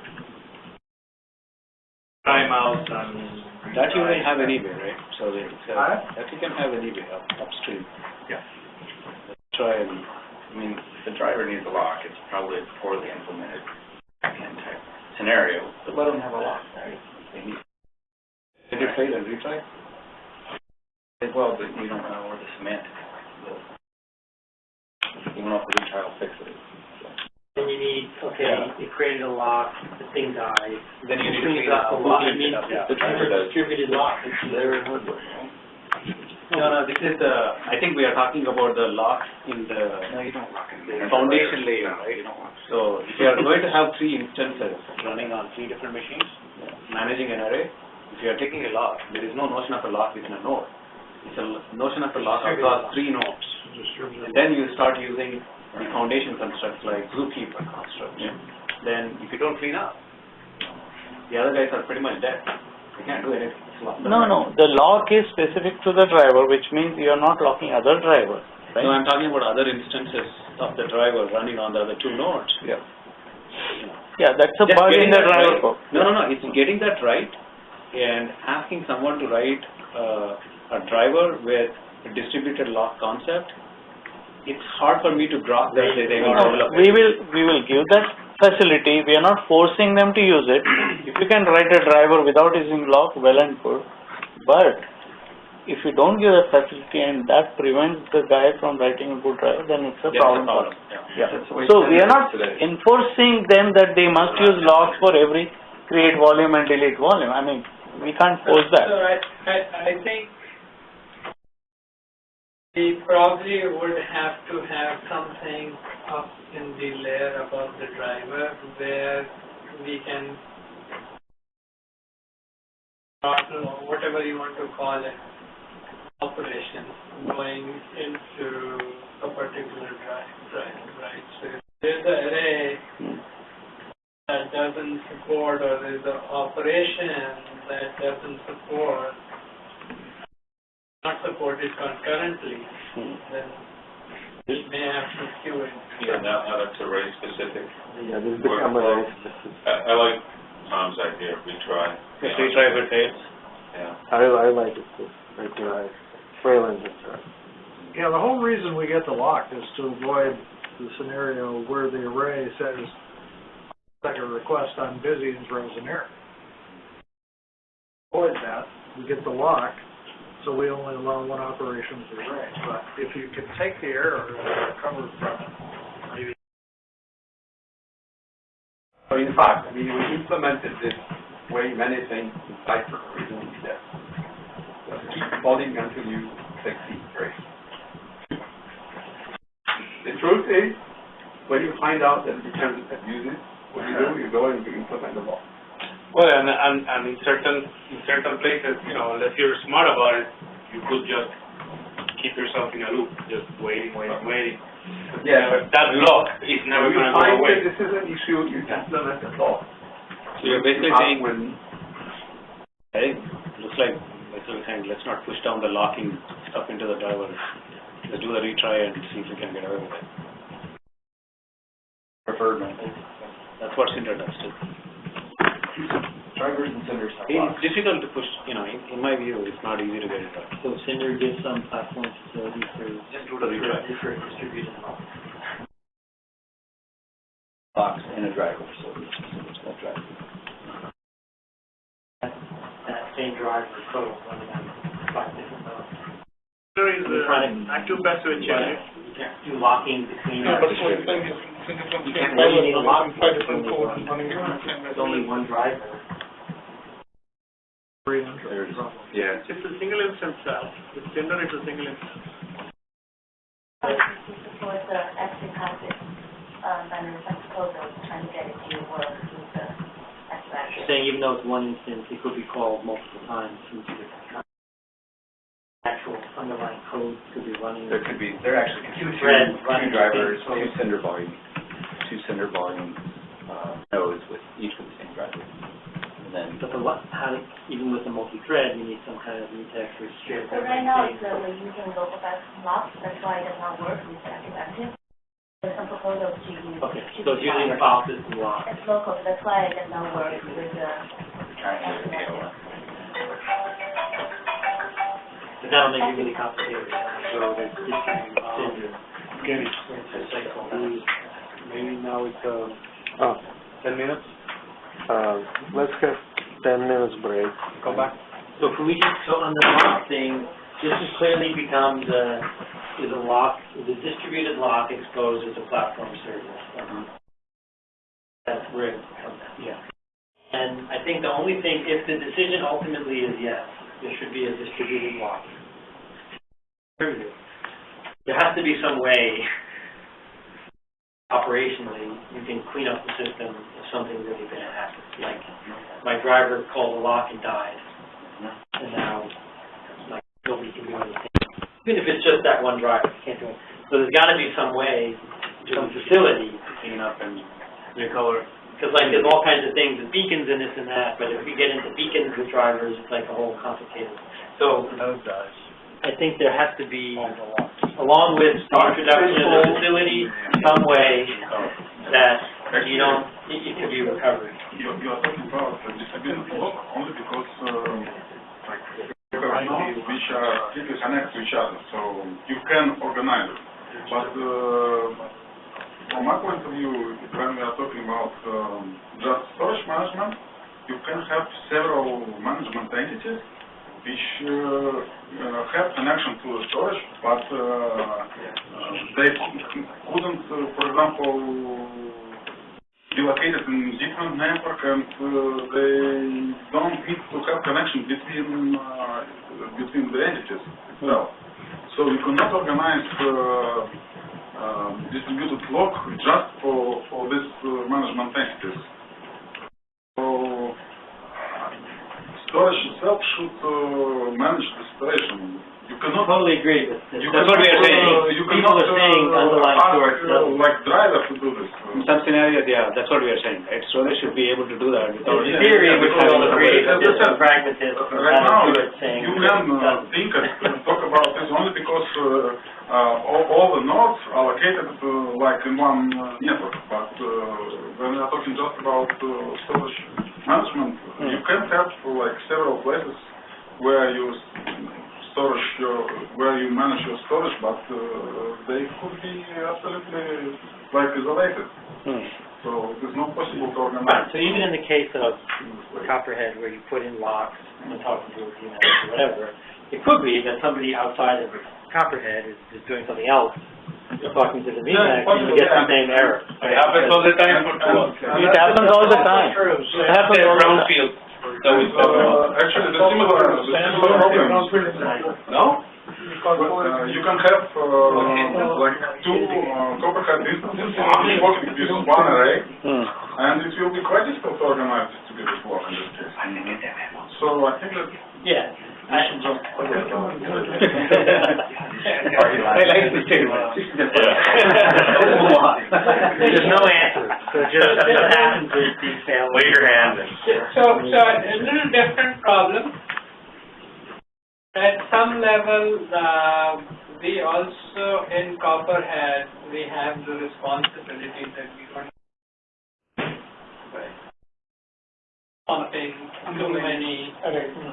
too many operations, right? And creating and kind of destroy the data path also by bringing down the end.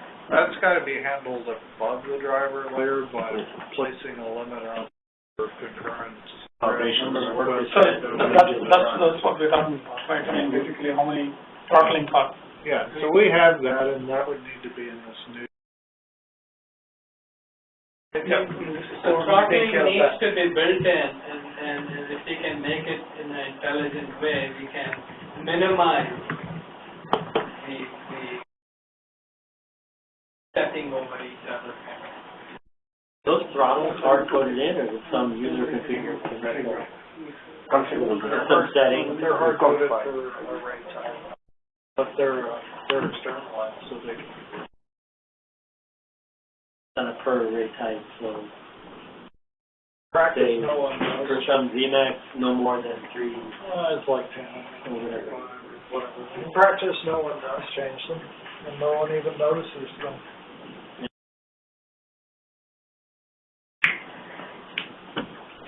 All right, so let's have break. This is the part about storage that the cloud guys don't get. It's like, Yeah. they're all used to these Maybe really nice. like 5 to 10 minutes. I just thought we did that weird thing. Yeah. Yeah.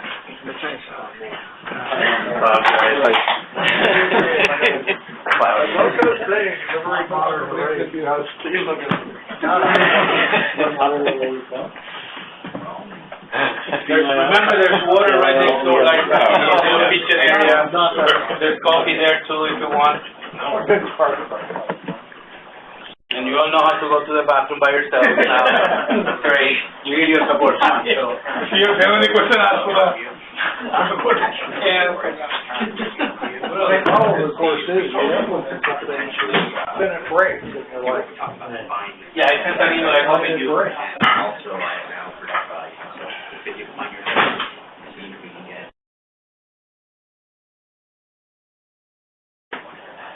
Yeah, the brocade. Problem a little different. And I talked to, First of all, the remote voltage Anand, rating stands modern rating. Because between my own well, so, Yes, I'm hoping that they'll work stuff. totally negotiable, whatever you guys want. Well, the plan we discussed, I think, takes a while to do. I think Dolores is probably gonna come back and that's okay. A little bit. And then, cause what I'm not gonna be able to do is come up with a full proposal today, or tomorrow with this script. But I'm good for it, whatever you guys want, I can probably do it. We've got 2 months to prepare stuff. We challenge it together, we had to select our session, right? Yeah.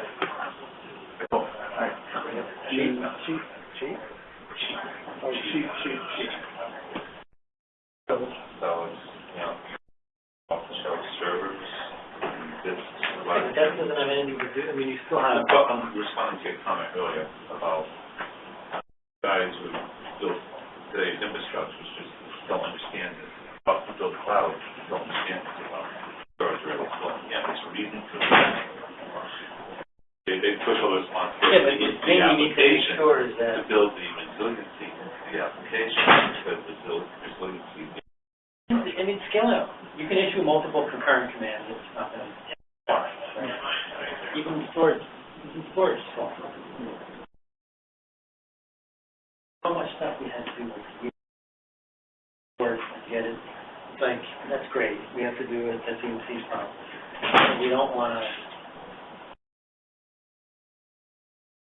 make that everybody's burden. Right, we don't. Right? But similar problems exist with HTS. You know, when we are creating requests and all, you have to be very careful what you can do simultaneously. So we had to fix that kind of loss. Throttle equals 1. Huh? Throttle equals 1. You can only do one thing at a time. No, not really. Not for everything. Like if a plain create volume happens, that's okay. Simultaneously no one can create. There are specific scenarios where you have to, make sure you acquire a log, do that operation, and then release the log so that 2 nodes simultaneously go to the same. So you already have, you have drivers that, platform specific things you already have distributed blocks. Yeah, and we have to use them in specific situations. So that's why I'm saying, my guess is other platforms are also going to have similar problems because the driver writer will be like, if you ask me, go write a driver, the idea, right? And get the spec and start writing it. Somewhere it says, only one operation at a time.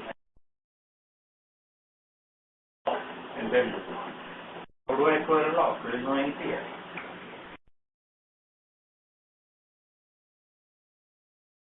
Each other. No, or, you expose that primitive. We do have those people, we do have sessions. So, we are exposing the primitive to log or send to persist, right? How do we persist? Entry into cassette, right? So likewise, you give him a mechanism. Doing that on behalf of the driver. The conversation you just had, they're doing it on behalf of the driver, not giving the driver direct access. No direct access. Give him a mechanism so that if he needs to, right? If he doesn't need, well and good.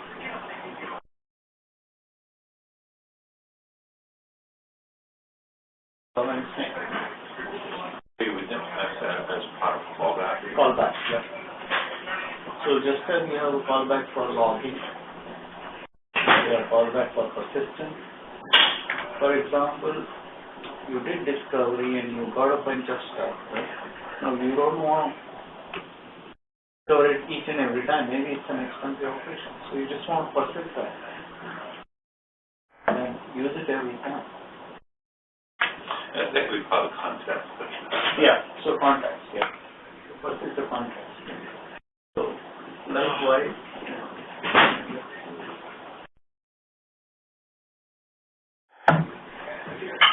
But we're getting great beautiful weather up here. yeah.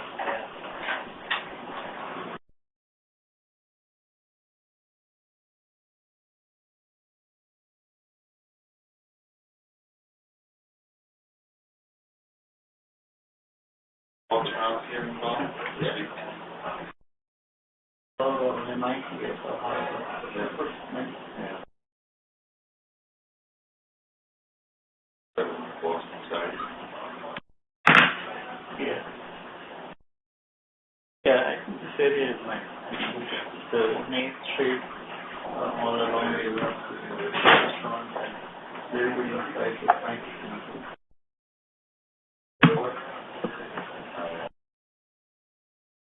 The weather is good that you don't need. Not too hot. Yeah. Huh? Where I live, so right now it's 90 degrees and 90% humidity. Oh, 90% humidity? It's 80, close to 90. Close to the coast? Yeah, we're right on. Oh. It will never be cold there. It will never be very cold. Only reach freezing some winters we have, which is nice. I heard all the, southern states are getting more and more population. Texas, Florida, and I can deal with the heat, I can put an air conditioner. I don't want the cold. So, Air conditioning was introduced in the 1960s. More affordable over time, and the populations have reduced. because of that. It's like, when my car is air conditioned, after the air conditioned, home is air conditioned. So I don't mind the heat. One of the ways we Well, you're learning all our challenges. Do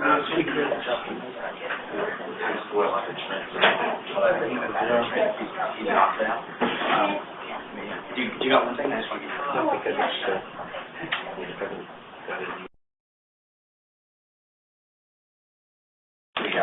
whatever it is. How many more slides you have? Like V plus? 10. So, I want to talk about after that, like, capability, like it. So till when? Yeah, this is the last, till 4. And then 1 hour. We had a lot of problems with that early on when we had Okay. 45. A lot of conversation. 10, 15, We're getting, I guess, on the same page as far as the challenges. Each of their own driver instance. That's all the time. Not a problem. The only problem is, sometimes the code Yeah, but the advantage is people discover this on their own instead of I told you so. Exactly. inaccessible storage files.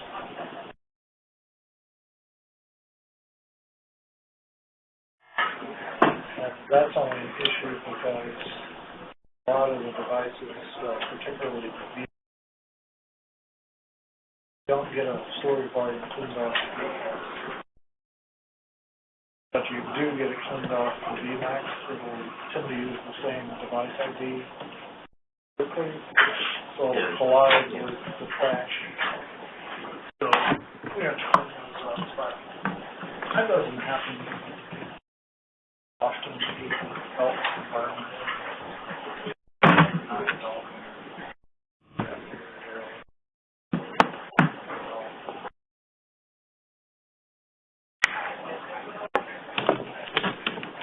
we've gotten our code more and more sophisticated as we have failures in the rollback path and stuff, going through and making sure that we do not claim on the law.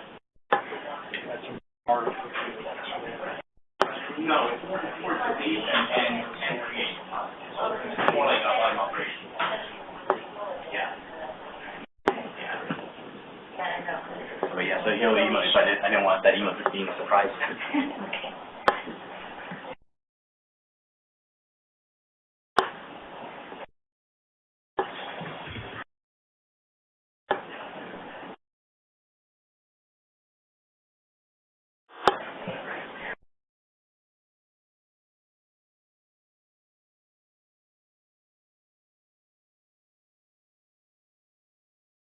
I think the discussion kind of hijacked it.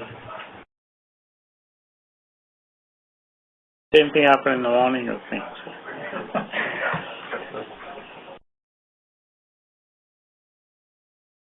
Because many things involved.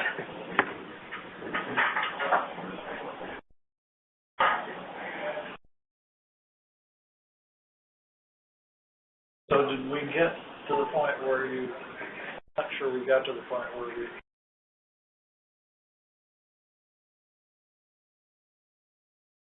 Should I ask him? He has 10 more slides, so I think better we go through them first. Not all stuff is in slides. It's just in slides what we have for how we plan to integrate driver. And I have a wiki which I plan to go over after that for metadata for capabilities. that part I really want to hear. Because I've heard your presentation earlier, but that part I want to hear. I try to speed up slides and then talk about how we discover capabilities in device-independent way and how we can use them in placement. All our placement, current placement is every new feature we implement matching.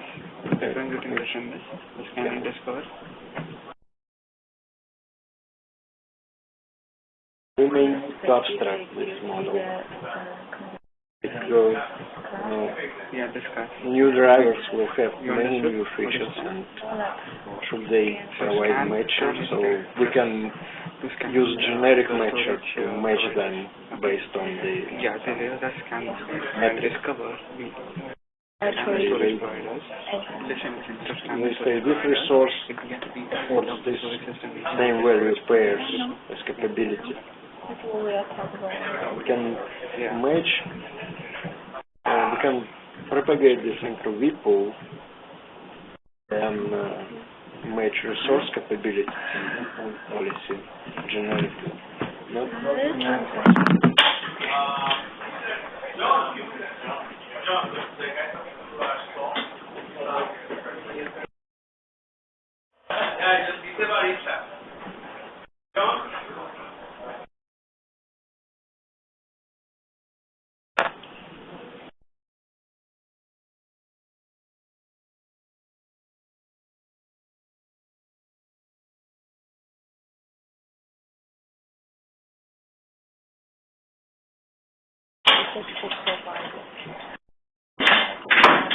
Find out who's and what.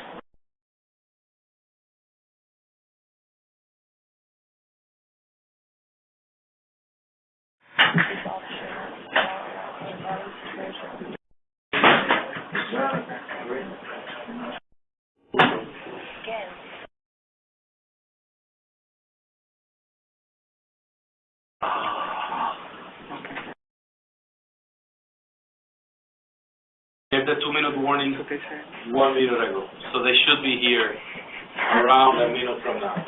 I will go pick them up again. Be like, okay, you're done. But, you know. 10 minutes is never too much. Brother dictator. No. They don't have to do what I tell them. They should. If they know what's good for them.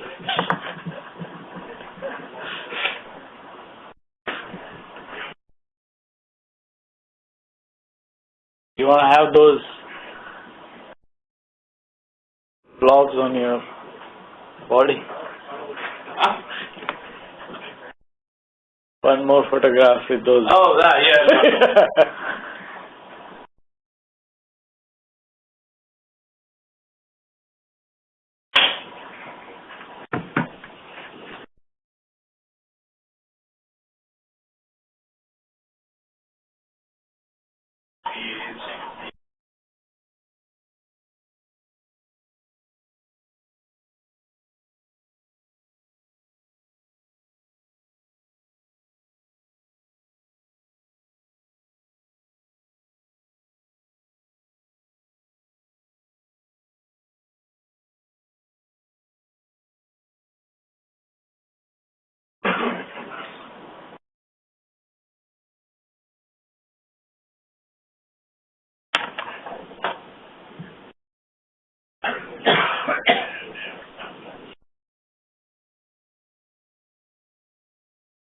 Lucy, you go there and tell them they're late, they will be happy.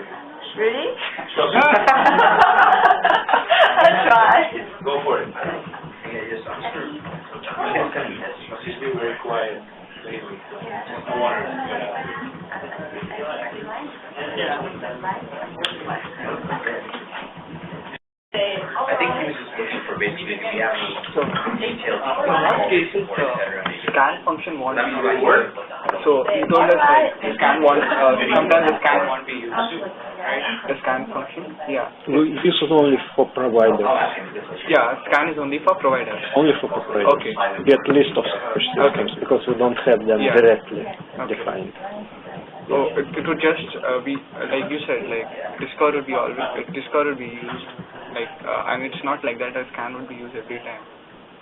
No, not if like when you define physical storage systems, two types: provider or storage array. So when I define storage array at Isilon, it doesn't have provider. I don't need scan to go directly and discover it. But if I define SMIS provider, I need to connect to provider, get list of storage arrays. So only when you define providers, like want to access the provider, you have scan function. Okay. Can you give us the list of providers? Scan gives a list of providers. And can you give us list of Are going down the thing. Everybody ready? And go. All right, I will go fast over remaining slides because We have 47 slides. It's not you that's the problem. It's the audience that has the problem. Yeah, the audience. You have like 3 hours. No more distributor locking. Let's move on.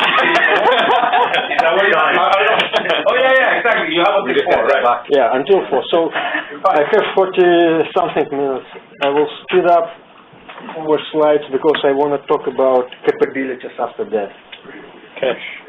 In the weekend. And we can always, tomorrow, like, we have time that we can spend on this if we want to. Yeah. So everybody saw this. So this is how we plan to deploy SDK for device driver in 3 phases. So basically API for block file discovery, and basic block and file provisioning operations. It's the same as what you had in the previous slide. Yeah, with the right. Pictures, right? Exactly. No changes. Exactly. No changes. Okay. Same. We can go here. So second phase, enable RP probably doesn't belong here. It's in C specific data protection solution, but webex. So enable participation of third-party arrays in existing orchestrations in Copperhead. And third phase, it's kind of full-blown support for. Technically, that phase 2 is enable array-specific orchestrators for data protection. So it's kind of third phase. We don't plan to attack it right now. No, but here's the problem. So putting a, forget OpenStack, just a completely different hat. If I'm Hitachi or I'm these other big vendors who have gear like EMC or this fancy stuff, the reason I would maybe do Copperhead instead of Cinder is because I could do those three things in Copperhead. I could do those phase 3 style complex orchestrations in Copperhead that I can't and never will do in Cinder because it's not trying to solve that kind of thing. So the challenge with this, I don't know what the timelines are associated with phase 1. But if like phase 3 is 2019 or 2018. He just wants you to take the phase 3 to yesterday. That's what it's just really to put their source on. But it's like, but this could be when we go talk to them. I mean, whatever. It's fine. It's a good phases, but you'll need to. Maybe we call it dimension so that we can have the big parallel. Something like that. Because phases implies a sequential. Yeah. But that's fine. I think maybe, yeah. Okay, you're probably more agile backlog from like waterfall, aren't you, or are you going to do waterfall? For the open source stuff, maybe, yeah, we haven't gone that far. We're just going to do stuff. Some amount of order. But yeah, if we could do it 3 dimensions, I think.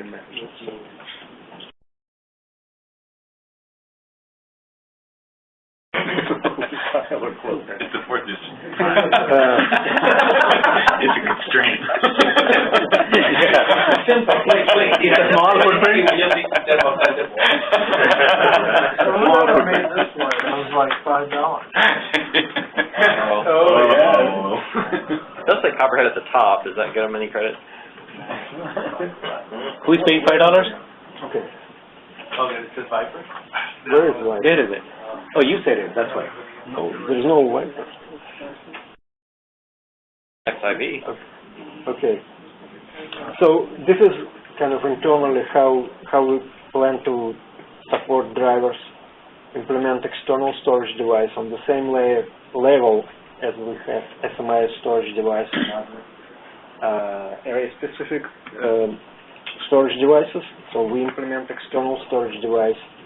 We'll talk, controller service will talk the same way to external storage devices, to other storage devices, and it's basically adapter for third-party drivers to provide overhead infrastructure services in order to consume data. And can I make one suggestion? In order for us to know this works, we should take at least one of these and make it one of those. Yeah. Otherwise, it's like... You don't know whether, yeah. And so, this is the most modern one that we have, the least wonkiness with all this crazy concurrency. So maybe we take that one. Scale IO is cloud array. So what is Infinity?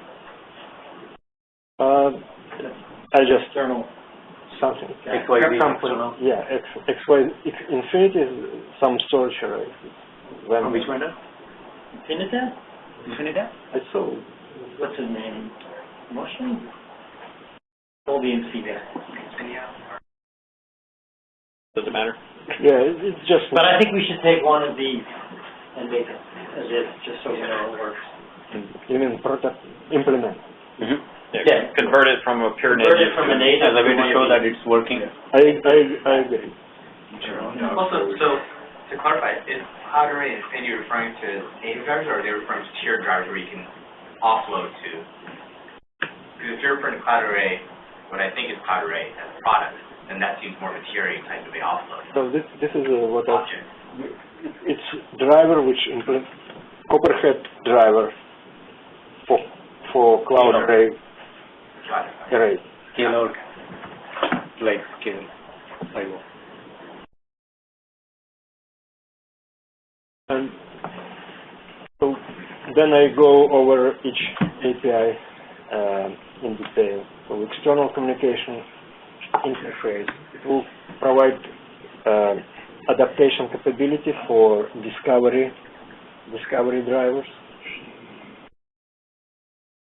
basically what we have now, and there's no change in controller, how controller talks to communication interface API. It will talk the same API to external communication interface, which will then talk to discovery driver API provided by third-party driver, third-party array driver. Can we have one driver which does both block and file? I don't know. We probably can. I just didn't put it here. Okay. So here it's say driver has block. It manages block storage. Driver manages file storage. We definitely can have vendors which have storage that has both. Yeah. That has both. So it's just presentation. Otherwise, they have to write two separate drivers and then coordinate between them or something like that. They are different things. Yeah, but it's a pain writing two drivers instead of one. No, but it's a different functionality that you're trying to get at. Creating a file system, creating a block device are two different things. Yeah. So the different interfaces, the different entry points, they could be the same driver. Exactly, Yeah. that's the point. Can be the same driver, that's what I mean. Same driver can provide two different Two different things, yes, that's right. So new southbound discovery API for third-party arrays. So we just propose discovery driver as an API type, interface type, and so no access to Copperhead infrastructure. And as we talked, we probably need to provide access to limited platform services. What does that mean? Like, I'm writing a driver for scaling. I write code, talk to scaling APIs, gets all the pools and whatever else. That is the information I collected.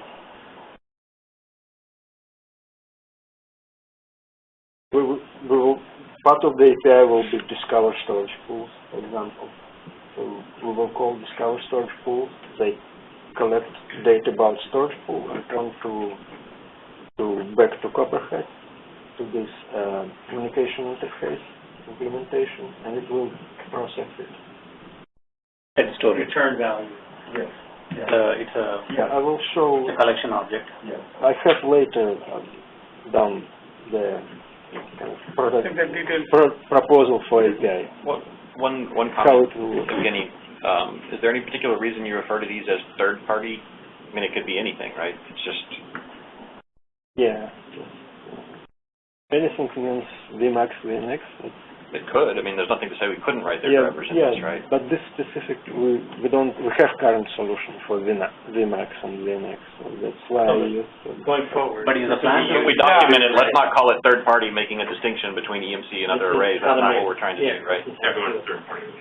Well, it's not calling the third party, but discovery driver, it can be anything. Yeah, exactly. So basically saying the wording third party is not here. Yeah.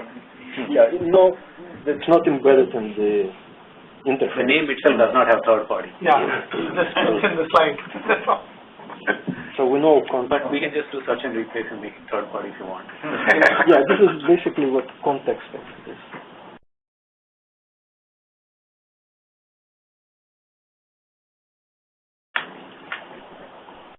External basically. What? So you said you had Instead of third party, we'll call it We external. can go to the next slide, maybe the actual one. So can you discuss that? So this is just a southbound discovery API, Yeah. period, full Correct. stop. Yeah. This is how we do discovery Yes. from now on. Exactly. Yeah. The fact that there's some legacy stuff that maybe never gets ported, I think we care. Just don't touch it, but it doesn't mean the... And this will be the new way of doing things. They are not... New driver, this is what will be written down. Yeah. And I will go over slides and then I go to wiki and show kind of proposal for the API. Similar for external block storage device. Kind of Copperhead adapter into block storage device API for device drivers. will get data from block storage driver implementation processes. Works with database, coordinator, and task completer. So to the controller, it presents the same pictures as current say, SMIS block storage device or HDS storage device.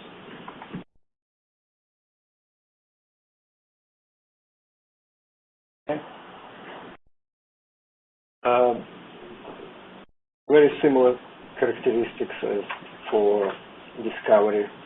So I propose to call it block storage driver. No access to Copperhead infrastructure except that platform services we want to provide. It will be driven by external block storage device.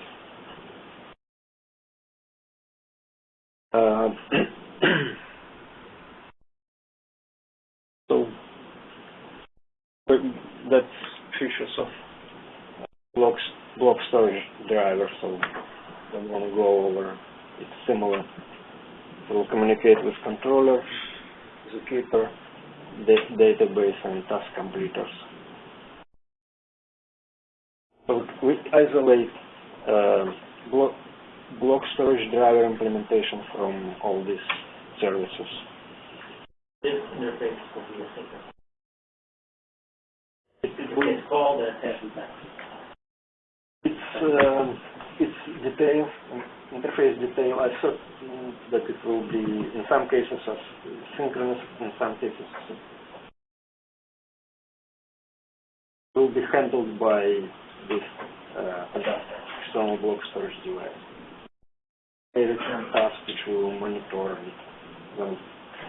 If I'm writing or I'm implementing block position, do I have to worry about asynchronous, or there's a method called create volume, it's a synchronous method, or not? It could be asynchronous. No, it could be a synchronous method. It should be on task, but the status. We will monitor this task. So what driver should it is when operation is completed, it should update this task. So when we call, I thought about a REST type model for monitoring. So we call create volume, the return task, we monitor task, we periodically check status of the task. Calling driver gets status when it's completed. Then driver should, that's part of the API, driver should return properties of physical volume. It will be more clear when I go into the, then we can discuss it. General theory on asynchronous versus synchronous. How are you guys organizing that in general? Don't want to keep thread. Right? So we call them, they return us some handle, so we can everything's asynchronous. We can monitor. We don't block on this. In my create volume, I'm going to have to call VMAX or whatever. Operation on the VMAX may take 2 minutes.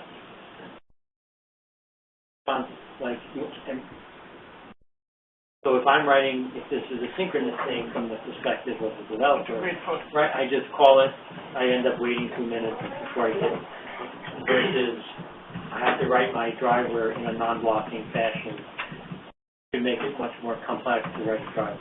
So what is we don't want overall Copperhead blocking on anything. At the bottom layer, expecting a driver to know this operation might take a while, therefore I'm going to spin off a thread. And I mean, yes, but it's like that. It's not that you block and you wait for it and then you won't do anything else. Right? I mean, that will be taken care of with Copperhead. Your driver, once you created a volume and when it's success, you got it. Right. That's what you're saying. I used SMIS model, how SMIS works. You can create volume, they return task. Then but if I'm guy implementing a driver. If it's a synchronous thing, yeah, maybe I get back a task from SMIS, but then I'll sit in some loop in my code, say done, and then when it's done, return, versus if it's an asynchronous thing, I have to somehow pass back a task, and it's like a more complex interaction. Yeah, asynchronous is more complex. We're not universally synchronous or asynchronous. Aplex, for example, is synchronous. SMIS is a mix of some operations. But this interface that we're defining is the intention that it is. I'm with you. I think synchronous is your model is the right to. But can you safely assume that it will work? What? Can you assume that it will work? Synchronous will be suffice? Yeah, in most of the cases it does, but as we're saying, in some cases, some of the large operations, when you gain, you need to wait for driver for us. If we don't put this kind of load on driver developer, then we will need to handle this. We cannot. How would asynchronous ever be wrong here? Like asynchronous call into me and then I return you, like an object, and then I'm responsible for notifying you. You're listening. We will call you periodically. When would I be proposing whether you pull it or most of them create, snap, close, whatever you think of, more of synchronous operation. You get it in, you got a response, 2 minutes, 5 minutes, whatever, right? Most of the operations are synchronous operations. But how does it work today? Word most is problematic. This is synchronous. Pretty much. Yeah, there are certain SMIS operations that we're talking about which are asynchronous. When you're updating the consistency group in a bulk that we do, and we say that, okay, and then we don't wait for a response that comes after some time. So that's on SMIS particularly. So if you keep SMIS apart, most of them are synchronous. SMIS is, old way of. Yeah, SMS is mixed. For example, VNX file, it's synchronous, but we implement with span thread for each request. Controller is still synchronous.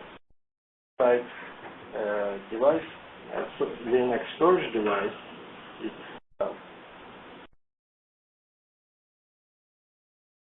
with span thread we call VNX. This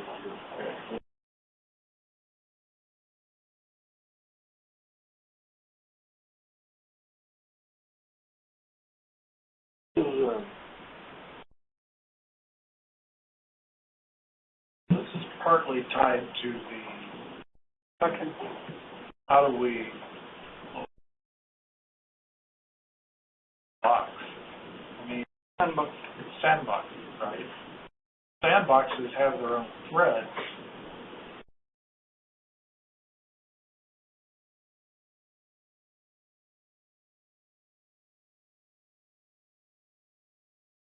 When let me show it.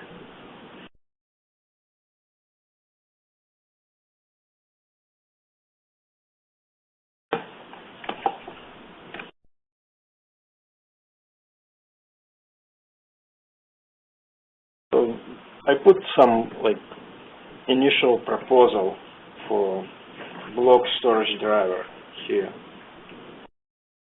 What I thought that I follow SMIS model. So when we create volumes, we ask driver to perform volume operation task.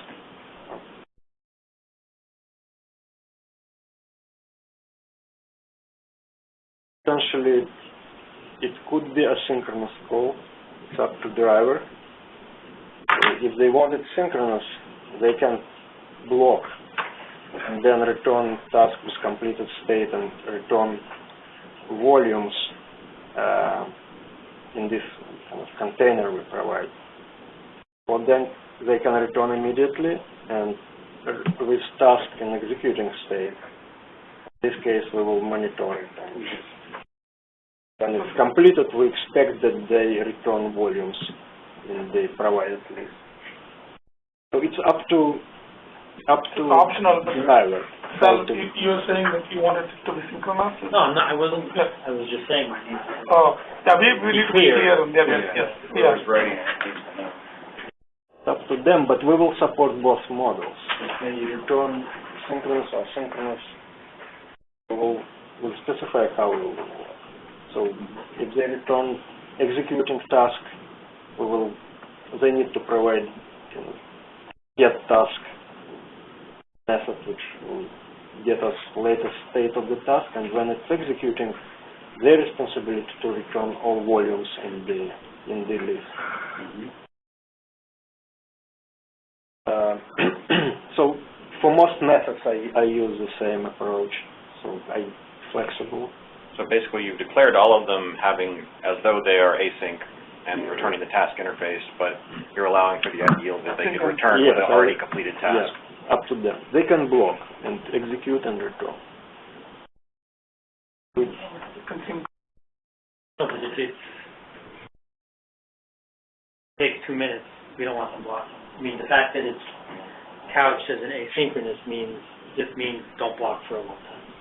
Yeah. So if it happens to be like a Scalio array where it takes a second to create a volume, you can do that because it's not going to block. Most of the arrays, it's normally the operations are longer for the operations. There has to be some guidance as to you can block for no longer than X seconds time or or 2 whatever. seconds or whatever. And then We don't get a response. Yeah, we will need to provide guidance because, I agree. They exhaust our resources. So if it's the SMIS case where you create a volume and then you get back a task object, periodically you have to go, is it done? Who does the periodic, is it done, is it done? Is it the responsibility of the implementer of create volume to spin off some other thread that's going to go every 2 seconds, is it done? Or is there some, how does Copperhead know how to check the stats? They provide API. Part of the volume operation task interface, there's a is it done operation that we add get task method, for example, on volume operation task. So first we call create volumes, then task, then periodically every 15 seconds we will call get task. which is a method of the task object? Either task object or no, this is it could be method of the task object. I didn't put it here. So we call into the driver to get latest state of the task. Okay. Yeah, so as long as it's legal to pass back a task that says it's done.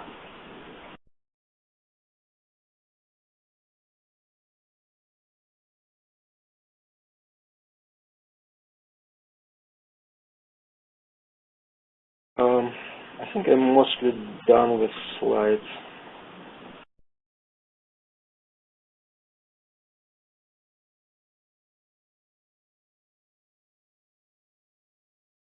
How many, if you add up, was that all the API calls for the block provision? It's how many, at the end of the day, how many? Okay, It creates blocks. There is no delete there. You shouldn't have delete. Unexport is there. Is it 100 things they have to implement, or do we have to You show them volumes, snapshots, mirrors, clones, export storage device. So you can get into our code into the different operation that we do on the block device, right? Currently what we have on the block, create, export, unexport, delete. If I go, Snap, load, mirror. For example, XIV storage, XIVs and SMIS storage. What would you expect with that interface of getting, if I'm an array that I support clone but I don't support snaps, are you expecting them to throw like a not implemented exception, or is there a capabilities interrogation for a driver that tells you what you should or shouldn't be able to do? They need to implement this API, so they need to provide default implementation, like create clone.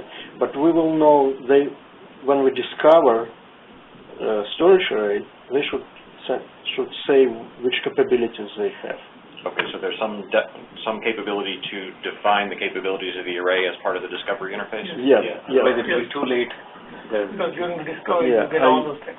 So that was the golden mirror, clone, or... So the block driver should never try to call one of the things that discovery has said the underlying array can't support.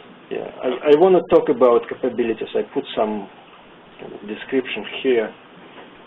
So let's complete with slides, and then I talk about capability model. All right.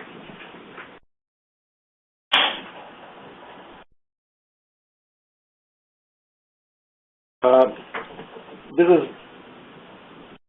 talks about external file storage device. It's pretty much the same as block. So it's the same idea.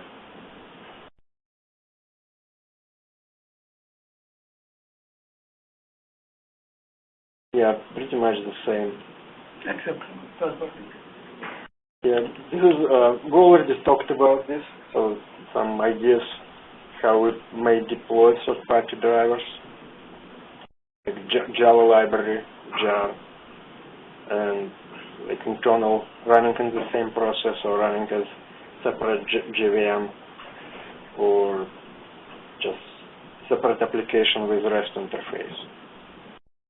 Some of the logistics that we initially discussed about where do we expect this jar file to be running? Right. External, within, how do we get right, this? and how we Again, sandbox it in. Yes, exactly. This is the initial thought process and where it is. Definitely we need to discuss to find out and fine-tune this so into more. Yeah, and that's basically... So do you have a recommendation or a thought on those three? Yes, I have a recommendation about the first one. I would recommend that we Java library running as part of controller service process. For that, we need to take care of all this, to make sure that, it goes through the certification process. We wanted to, it doesn't send you the blob of data and then overload it or whatnot. Okay. And this is just some high level kind of This is why he said that, before the driver can become a certification part of the copperhead, at least pass through some tests and certifications. Yeah. Anyone writing their own driver has to provide like a continuous integration framework. So that every code change that's submitted to Copperhead also passes on their driver too. Any they provide hardware in their lab, look into the code review stream, look for changes, and test it on their equipment. That is just before it can be. And then before it can be merged, the results have to be. So I think the loading it as a jar in the controller is okay if we follow the model. All this stuff, get pull requests.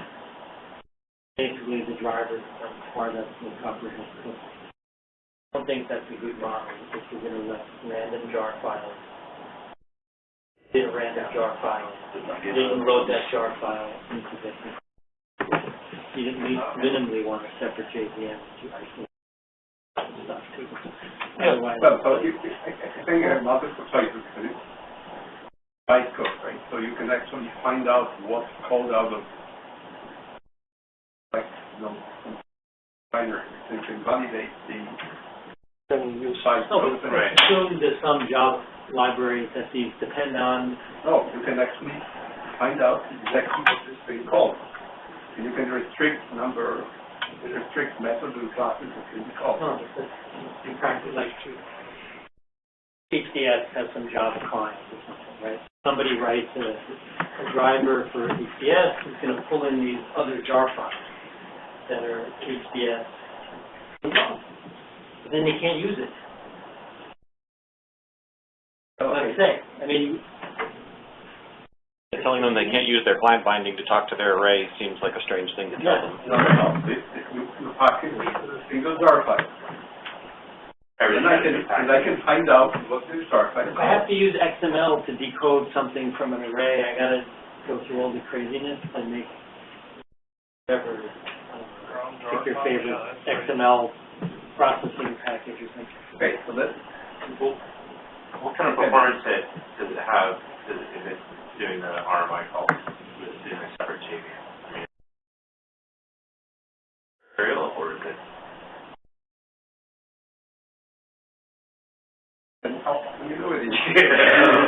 If this calls heavy, why do we Negligible call from relative to the controller cost driver? of talking to an array and creating a volume. I mean, think about it, right? Volume creation takes a long time. No, that's not VMAX. You go to Scaleo, it takes a second. Okay. Like, again, let's not confuse. You have some old arrays that do things in good ways. But RMI is still negligible. It's still negligible, even if it was 1 second. Okay. No, that's all you know. Okay.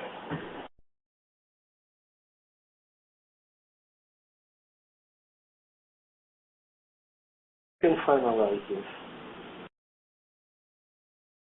Most challenging how to do this, to implement, to integrate it into Copperhead. How to deploy it.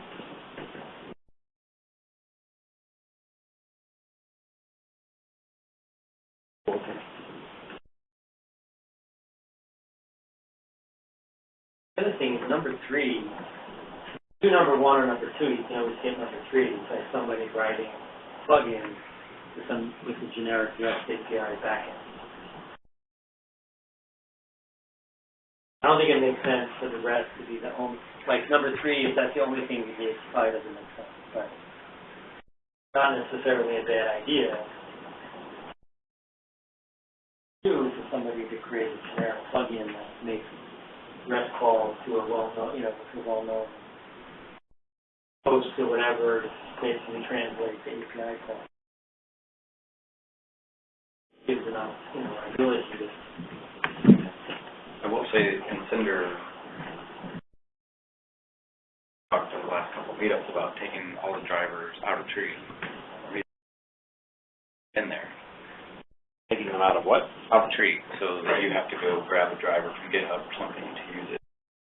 The reason they've done that, the reason that's being proposed, has been proposed, was code reviews take too long, right? And people don't, Cinder cores don't really know how everyone else's array works. So there's only so much introspection you can do on their drivers anyway. So spending time reviewing 40 different drivers takes a long time, and 1,000 lines per driver. So there's been a proposal about, get them out, and then we can focus on core features, and people, everyone, it hasn't passed. They're still in tree, and the reason that's like, well, there's still the OpenStack promise of, hey, if you have Cinder and you're using drivers that are in Cinder, then they've passed some level of test and someone's actually looked at them. I'm not grabbing OpenStack and saying, oh, but I'm going to go grab a driver out of GitHub and then,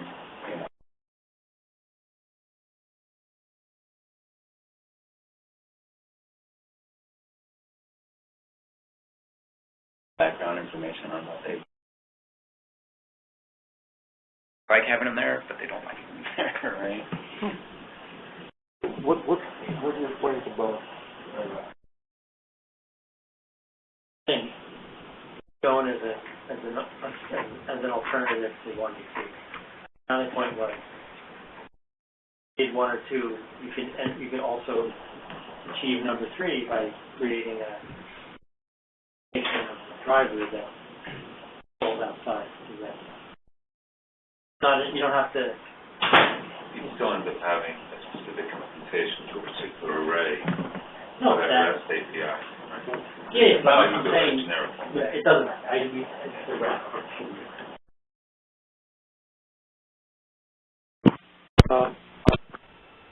That's all I have on slides. In the wiki, there are only 7 minutes left. I don't want to squeeze it. Maybe we'll talk about this tomorrow. Let's do a break, so. You guys have any questions? Yeah, I want to hear a little about it. Good.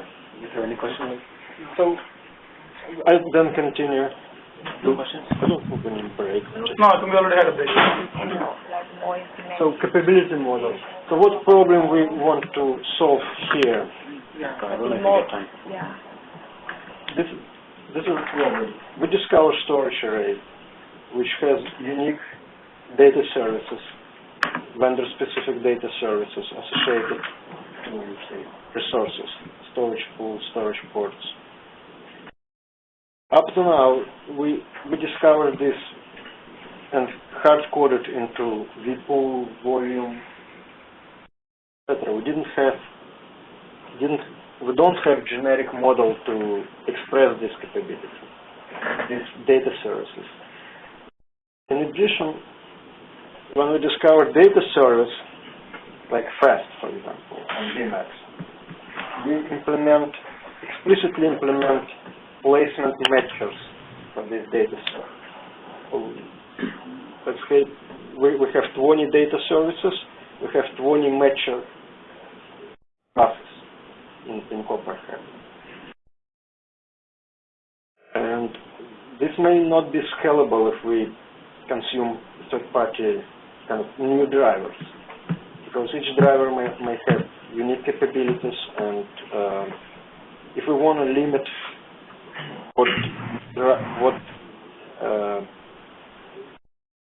limit what they need to implement and what we can support and consume in generic way, so it will be good if we provide capability model so they express capabilities in some well-defined structure. We will process them generically, and we will, say, build storage services, repools, based on these capabilities, and then we will generically match resources with repools. Now, let's say you have the capability called food. What do you do with it? So there is a matcher. Okay. If you don't have that, you we provide capability and metadata. How you need to define that you have capability food. So, what will be the metadata for food? I don't have kind of finalized. No, just a rough idea. You know what you're thinking. We have name, like namespace, where this food belongs in the big picture of capabilities. Okay. Name, capability name, and list of namespace is just a grouping of capabilities. Like here, I put example. What would be an example? Like a block. What is pure storage namespace? Okay, I'll be there in a second. They're running late. Nice. Okay. Where are you going? We know that. Let's say this is example. I got. So, again, the way I'm interpreting what you're saying, and please correct me if I'm wrong, is that a storage array can define what's called a profile of I have these capabilities, and then there will be some kind of capability name that might be specific to that particular array, right? And it'll have a value. So, application type, SRDF, this may be. And in that profile, that is defined, and in fact, you should probably have this profile specific to in arrays introducing its plug-in into the code base, right? And then an operator can create policies that say, if I discover an array of this array type with this particular property type of this value, then it automatically goes into this vpool. Right, based on the storage system type. Right, this array type, well, array type, storage system type, yeah. Array type. So we will match array type, say, we match namespace to array type in vpool, and if it matches, then we got this definition of capabilities and present them in vpool. So let's say... But only the capabilities that that particular array has. If they specify array type. If they don't specify array type, then we may present capabilities for many arrays.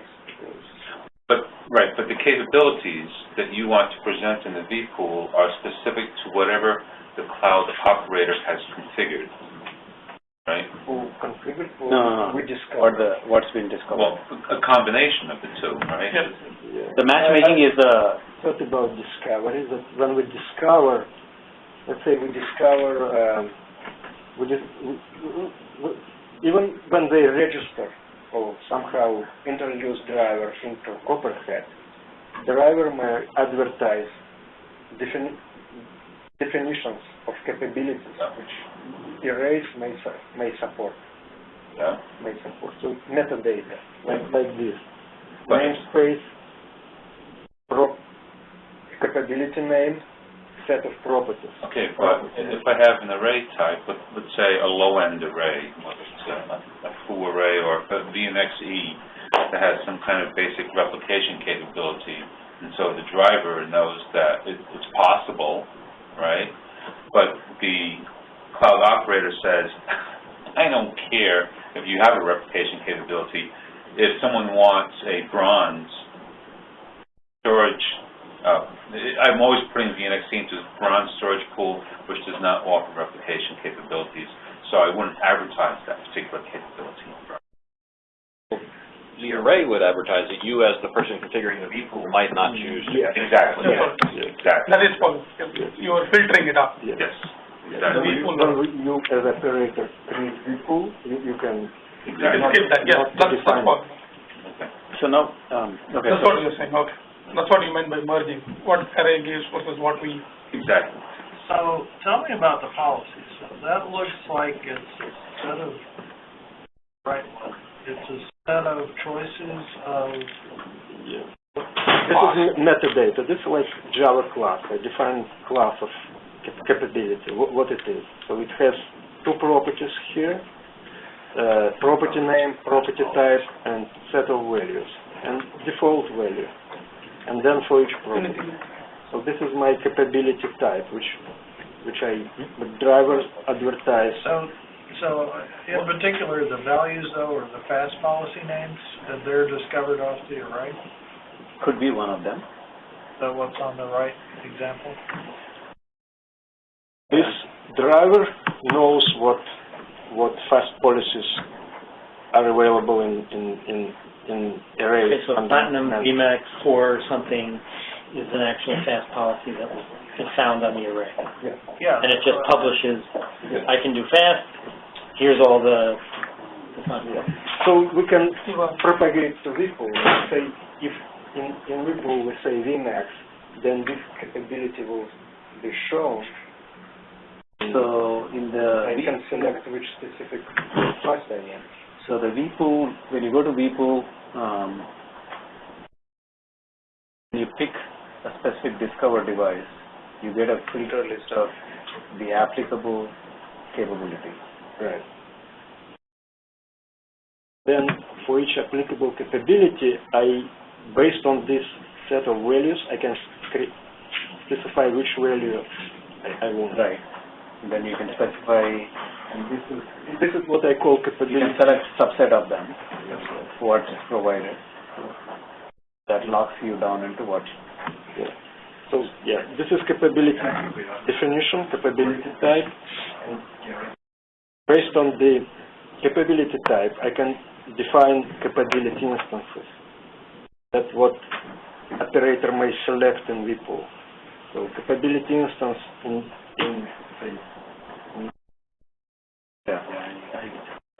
it's kind of instantiation of one of. Understand the capability. By the way, what is that? Is pure _storage. What is that supposed to be? It's just like pure storage. Array type. That was the wrong example, maybe. He's getting recruited by pure storage. So, okay, but this is. Oh, there is something going on behind the scenes. That was the namespace, I think, was pure storage too at the very top. So. Go back up. That was not for that. Yeah, and took namespace equals pure storage array, and then. Yeah, that's a real example that you took pure storage array. Do I have a different namespace for every array type? Is there some common namespace? Do you publish common things? Like, what is namespace? Namespace is grouping of capabilities. It would be defined per storage array type. So we don't want to mix capabilities of different storage array types. But so where do you use that for? Because when I discovered, right? So, and then you create when you go to the virtual pool, you want to add certain things. That's when you look at, okay, what are the filtered storage systems? And why do you need that? Why need what? The namespace. Because if I filter based on the storage system type, I don't want to present capabilities of different storage types. So one reason. Okay. So if I say I want a pure storage array type, I don't want to show capabilities for VMAX. And that's why I need namespace. But you already discovered, right? So this is I discovered everything. So you have discovered, you know what a storage system capabilities are. Now you are going into the virtual pool creation. Where would namespace help in that context? You know the list of 10 backends, and each one has certain capabilities. And I just want to look at it and say, okay, I want to create a virtual pool that has thin provisioning. So I just say thin provisioning. It filters all the storage backends, and the pools that have thin provisioning, you just pick them. Oh, I see what you're thinking. You're thinking that there's well-defined property names, and I think namespace gives you a qualifier for the property names. But that means it sort of erodes what we have now, which is we have manually mapped a certain commonality in between, VNX may not do snaps exactly like VMAX does, but you can configure a block virtual pool and say, I want to enable snaps, and Viper figures out how to do it, right? And if we say all these things are completely unique to each array, then there's really no concept of a virtual pool that can abstract multiple arrays, is there? Or how does that work? Okay, all right. So there's a set of well-defined capabilities, like snaps, mirrors, which are... Those should go into a shared namespace. Copperhead understands them, so you can embed them in okay, so that should be done, not because it's finite, but like there should be a shared, for the things that we think are common, there should be a shared namespace. And when you publish an array capability... To benefit of Evgeny, basically this is something that he put in last couple of days, something. Till all these things have been working, this one is just... Yeah, exactly. So this is an extension brainstorm. Exactly. Basic capabilities, we can hard code them because we understand what they are. We understand but then we're abusing, like we have a namespace construct, let's use it. Okay, there's a shared namespace, called whatever, which could have things like, everything does thick or thin, right? Like this could go into the shared namespace, and when I publish the capabilities from my array, I can publish capabilities out of the shared. And I have a bunch of esoteric things that are very specific. I have an array-specific namespace with that stuff. Yeah, something unique to certain array, something common across certain arrays. Yeah. We can have shared namespace. We can use shared namespace, or we can even hard code them because they're well known. So I'm a little bizarre. No, I need to ask about what you said earlier about the behaviors of snapshot between VMAX and VNX are different. Fundamentally they're the same, right? Especially if you look at the fact that they both, will support snapshots from a vSphere or VASA perspective. They both support snapshots from an OpenStack perspective. The meaning of what a snapshot is. That was my point, actually. If you define snapshot capability as a unique namespace capability between arrays, then I can't define a view pool that says, I want to allow 3 snaps and have it satisfy its requirements with a pure storage array or some other one that also supports snaps. So we do need a common concept of snapshot is the only point I was trying to make, as opposed to each one defining its own arbitrary concept of that. Okay. Still not making sense? Okay, no, that does, I guess. I was looking at it more from the perspective of where do we really need a common namespace for all those things that are required. And the reason I'm saying that is because the same problem that VASA experienced in terms of trying to define what are these common properties that we want everyone to be reporting on, and then eventually walked away from that. Well, the nice thing about it is that you don't force that. Like, you can deal with vendor-specific stuff. Not trying to come up with this super common language for everything. But there are a handful of things that those things that nobody has to argue about, that everyone just does. can go in this shared namespace. And everything else is in some vendor bucket. Well, really where I was coming to it from was just sort of existing Copperhead functionality. I can create a block vPool, and I can set snapshots are allowed up to 2 for this vPool. And if that's all I say, then any array that Viper supports that can do snapshots is a target potentially for a volume created in that vPool. I don't care that it's a Pure Storage snapshot or somebody else's snapshot. It's just a snapshot. It meets the minimum bar. But if I define snapshot as something that's in each individual storage array's namespace, I've lost that capability. I can only do vPools that are segmented by array type then, and that doesn't seem like So it's a almost feature like we want. the capabilities that should be reported on a generic basis, not necessarily as part of the capability namespace, but rather just the checkbox. Right, some common set of well-defined capabilities should be not namespaced by array. There needs to be a global namespace And then a common shared name, that's true, common shared namespace. So that's probably a little mini committee or something, someone needs to do that. So instead of a committee, it takes what's already in. That's what I mean. That is the, and that's the common namespace. Start with that as a page and then kind of say, yep, that's good. Or no, we're missing something. Change it later, but you don't want to get into this whole, let's spend 6 months trying to find some common thing. That's what I'm saying. I think we need to, like, somebody needs to, like, own it. Because otherwise it's not going to get done. 5 years. Stop. I'm just saying, somebody needs to own it. The part about go get it, make the page, or otherwise we'll be here 3 months from now and it hasn't been done yet. I just think it's one of those little projects.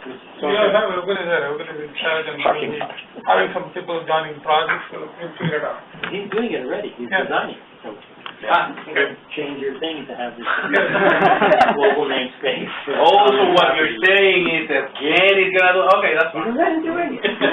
So I want Everybody to is facilitating. I want to move to the next question, which is about the values. Some values are known for array type, right? Like whether it supports SRDs. And some values are only known, like the right one, which is fast policy, is only known for a specific array. Right. So the domain of values can be either array or array type. Did I infer that right? Yes, the domain of values can be. Tiering, right? Fast is nothing but a tiering, HDSS, all Emacs tiering. supported policies for storage arrays managed by this driver, by the driver. Let's say I have 10 storage arrays, each has 3 policies, so we will put 30 policies in this list. So you don't make a separate record or declaration per discovered array? No. I wonder if that's needed. It's just a question. No. Wait, sorry.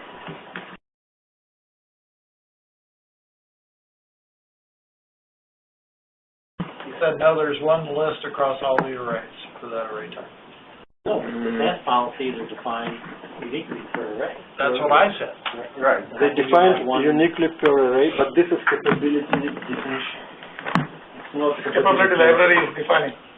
No, but then like value. You're going to add more, right? Let's say my driver, I started driver, it reports capability definition. How it knows which capability definitions to report based on the storage arrays. No, that's all fine, except this list of values will be different for every array, potentially. For every array, yeah, but this is for all arrays. It's all arrays, all possible So I think, policies. again, it's thinking that he's got one driver instance, like SMIS, manages multiple arrays. So for his VMAX, SMIS driver, he's got multiple arrays, and they report that list across all. I'm confused. This list of capabilities, so back to the Discover API or something, right? Like somebody calls the Discover API. My driver runs. And you get this. Part of what I do with that driver is create some kind of array of capabilities and pass it back. Right. Right? In that case, if that array supports fast, it'll have one of these, and the value will contain all the fast policies that are on that particular For this particular array. Yeah. Or if there are two arrays which this driver manages, then capabilities of each array. You get two arrays and then sets. But driver will report only capabilities which it can support for the arrays that it is managing. I'm confused. It could be one array. It's per driver. It's not per array, it's per driver. And that was my beat. It's not per driver, though. It is the driver that is managing all the instances. It's very practical. So there's managing all the instances. I have 3 scale IO instances in my environment. Okay. I have one driver, but one driver instance. I'll call discover 3 times, one for each array, right? For each scale IO system, right? No, you call discover once. It will discover those 3, and then it will have a set of these The capabilities. driver is connected. Now, 3 lists are really complicated there. Needs 3 lists, right? No, but how would it? I have 3 scale IO systems. There will be 3 different lists. 3 different endpoints, 3 different passwords maybe to get to that. Yes. Okay, so 3 different discover methods calls Yes. to the driver. The discover will be called 3 times, once for each. It's called 3 times? Scale IO. 3 lists. Right? Yeah. Yes. Okay, so when this gets called for scale IO system 1, it'll go talk to that scale IO system, find out all these things, and it'll pass back a capability array for scale IO system. You get a list 1. And then the discover gets called for scale IO system 2. Maybe there's a different set of capabilities. Maybe it's a newer scale IO system where they do auto tiering or whatever, and you pass back different capabilities. Is that correct? That's correct. That's for the scale IO, but if you do the SMIS, when you run discovery of specific storage array, it will return you capability instance which supported by this storage array. Yes. So there is capability instances and there is capability definition. So instances exactly what is supported by. When does this? Okay, so this is a capability definition. Yes. Who creates this? Driver reports. after connecting to the only during the after the discovery. This is after the discovery. Populated fields. It's similar to scan, I would say. So scan will give you just a metadata that possible values with all that. Right. And then the discover will give you the actual value. Actual values for each discovered resource. Do we need that? Why do I care about the scan part? Yeah, that's what the point I was making in the beginning is like, do I really need those two, or can I just get away with just give me the list? You list? need scan because you may need to provide this information to vpool. But what choices we have? Let's say I define vpool, I say this storage array type, and then it will present me path. And I need to have whole list of policies. No, but the only way you can do that is by talking to each storage array, finding out what fast policies, and returning, which is. So I think it's driver. Yeah, it's instance based. One driver talking to 3 different SCALIO in that case, and 3 different policy or 3 different capability you've got. Actual capability matrix that you get. Yes. But you can use that to filter it out in any fashion you want for vpool creation, right?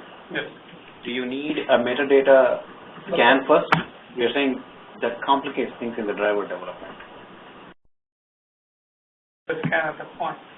The only thing we need scan for is this weird SMIS case where you ask the SMIS provider, tell me all the storage arrays I can get to through you. Then you'll go through each one to discover. Or get but it's the this weird something like that, case. Like for the normal case, I shouldn't have to implement scan. You can get away with it. Yeah, I don't see why. If you do, so you need to keep in mind. So besides things like whether this is thin provisioning or thick provisioning, any unique combination of this value curve corresponds to a different need. If we allow people, to stick different values to different devices, they will effectively be seen as different vehicles.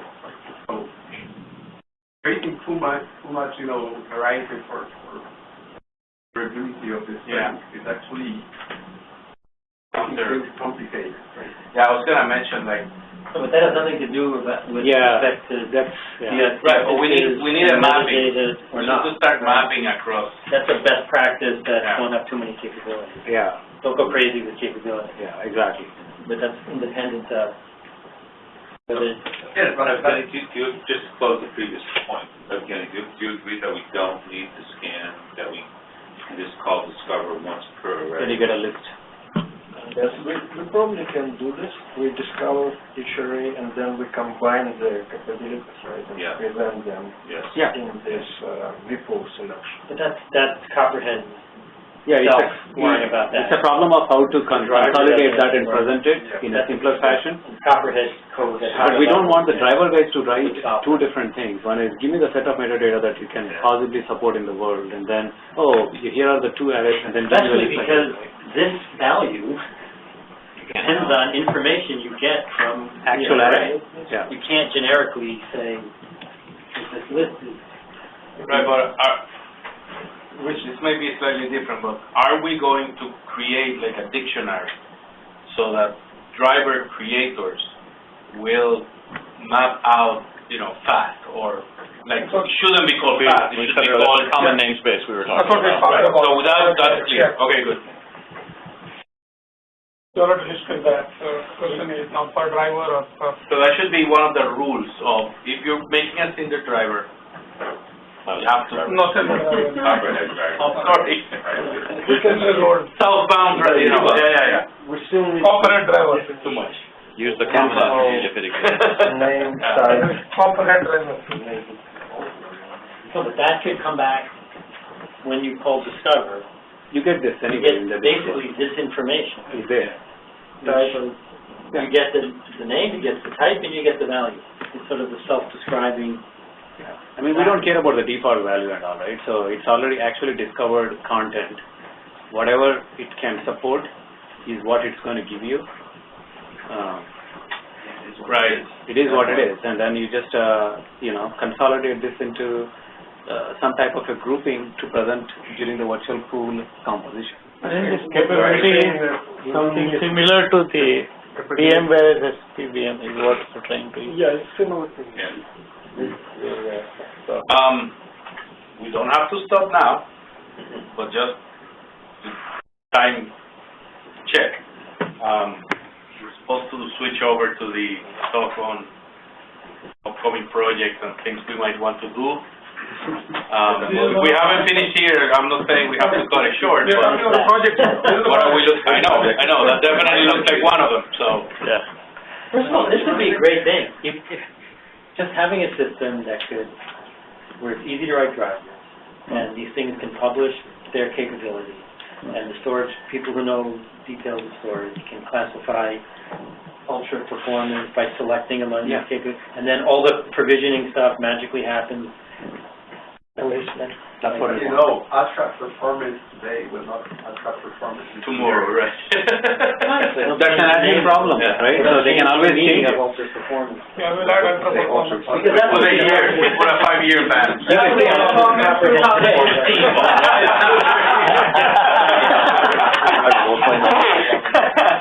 Or Shane, you can create ultra performance and put a capacity tier behind it.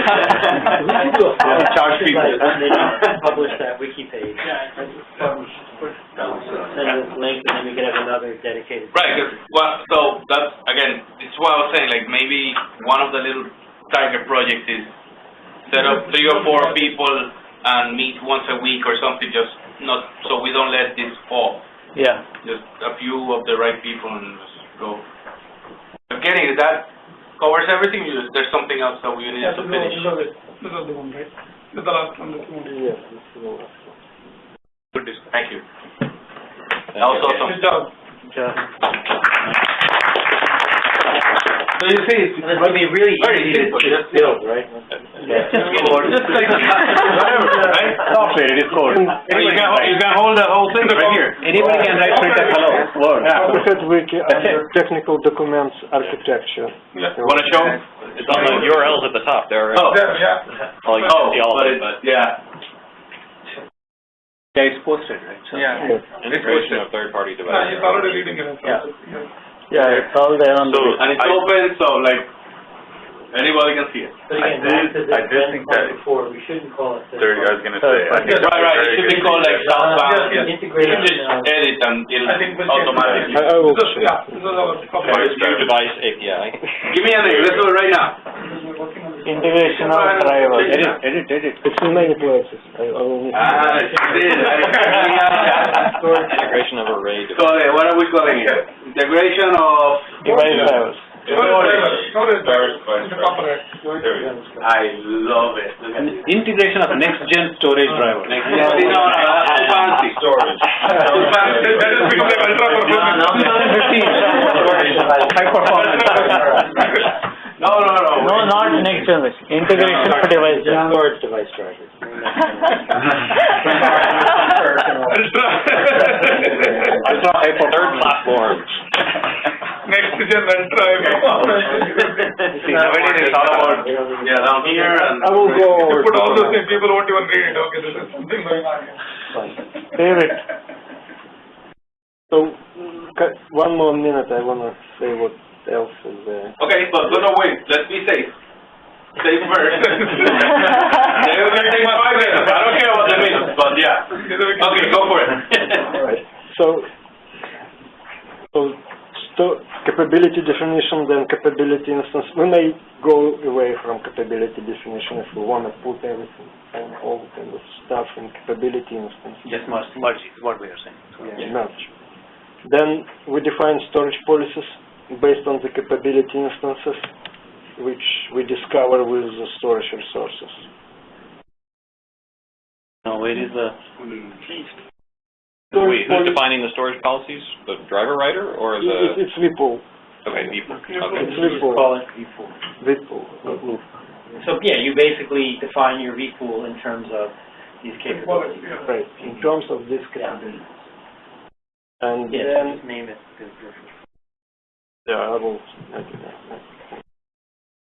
And then I talk about storage policy compliance. How we can define that a resource is compliant to vpool, to storage pool. Way generically match it. I would use a different term. I think compliance is not the right term. This is like the matching up. Isn't it the matching algorithm? vpool to storage pool matching algorithm. This is like matching. Yes, matching, To resource. Yeah. Compliance Which is we like have that. Compliance. guaranteeing, enforcing. It's like a different matching. Like We have the matching algorithm today The also. pool matches. Yeah. Same matching. Vpool to storage pool matching. All right, I remember the word. Matching algorithm. And so Yeah. could provide kind of generic placement without need to develop dedicated matchers for each specific you do it based on this capability of Correct. algorithm. Yeah, then we do placement based on this and Yeah. provisioning. Well, except placement, you also have to bring in performance metric. There's like other aspects. Metrics. Yeah, that performance. The actual runtime behavior of the array or the storage backend. I think there are two kind of things. One is threshold, so they can specify certain threshold, and then we can monitor if one of the things is not crossing the threshold, and the other type is either some kind of average or something.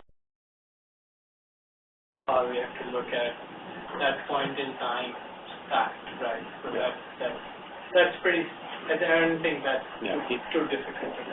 Yeah, basically historical and point-in-time metrics. And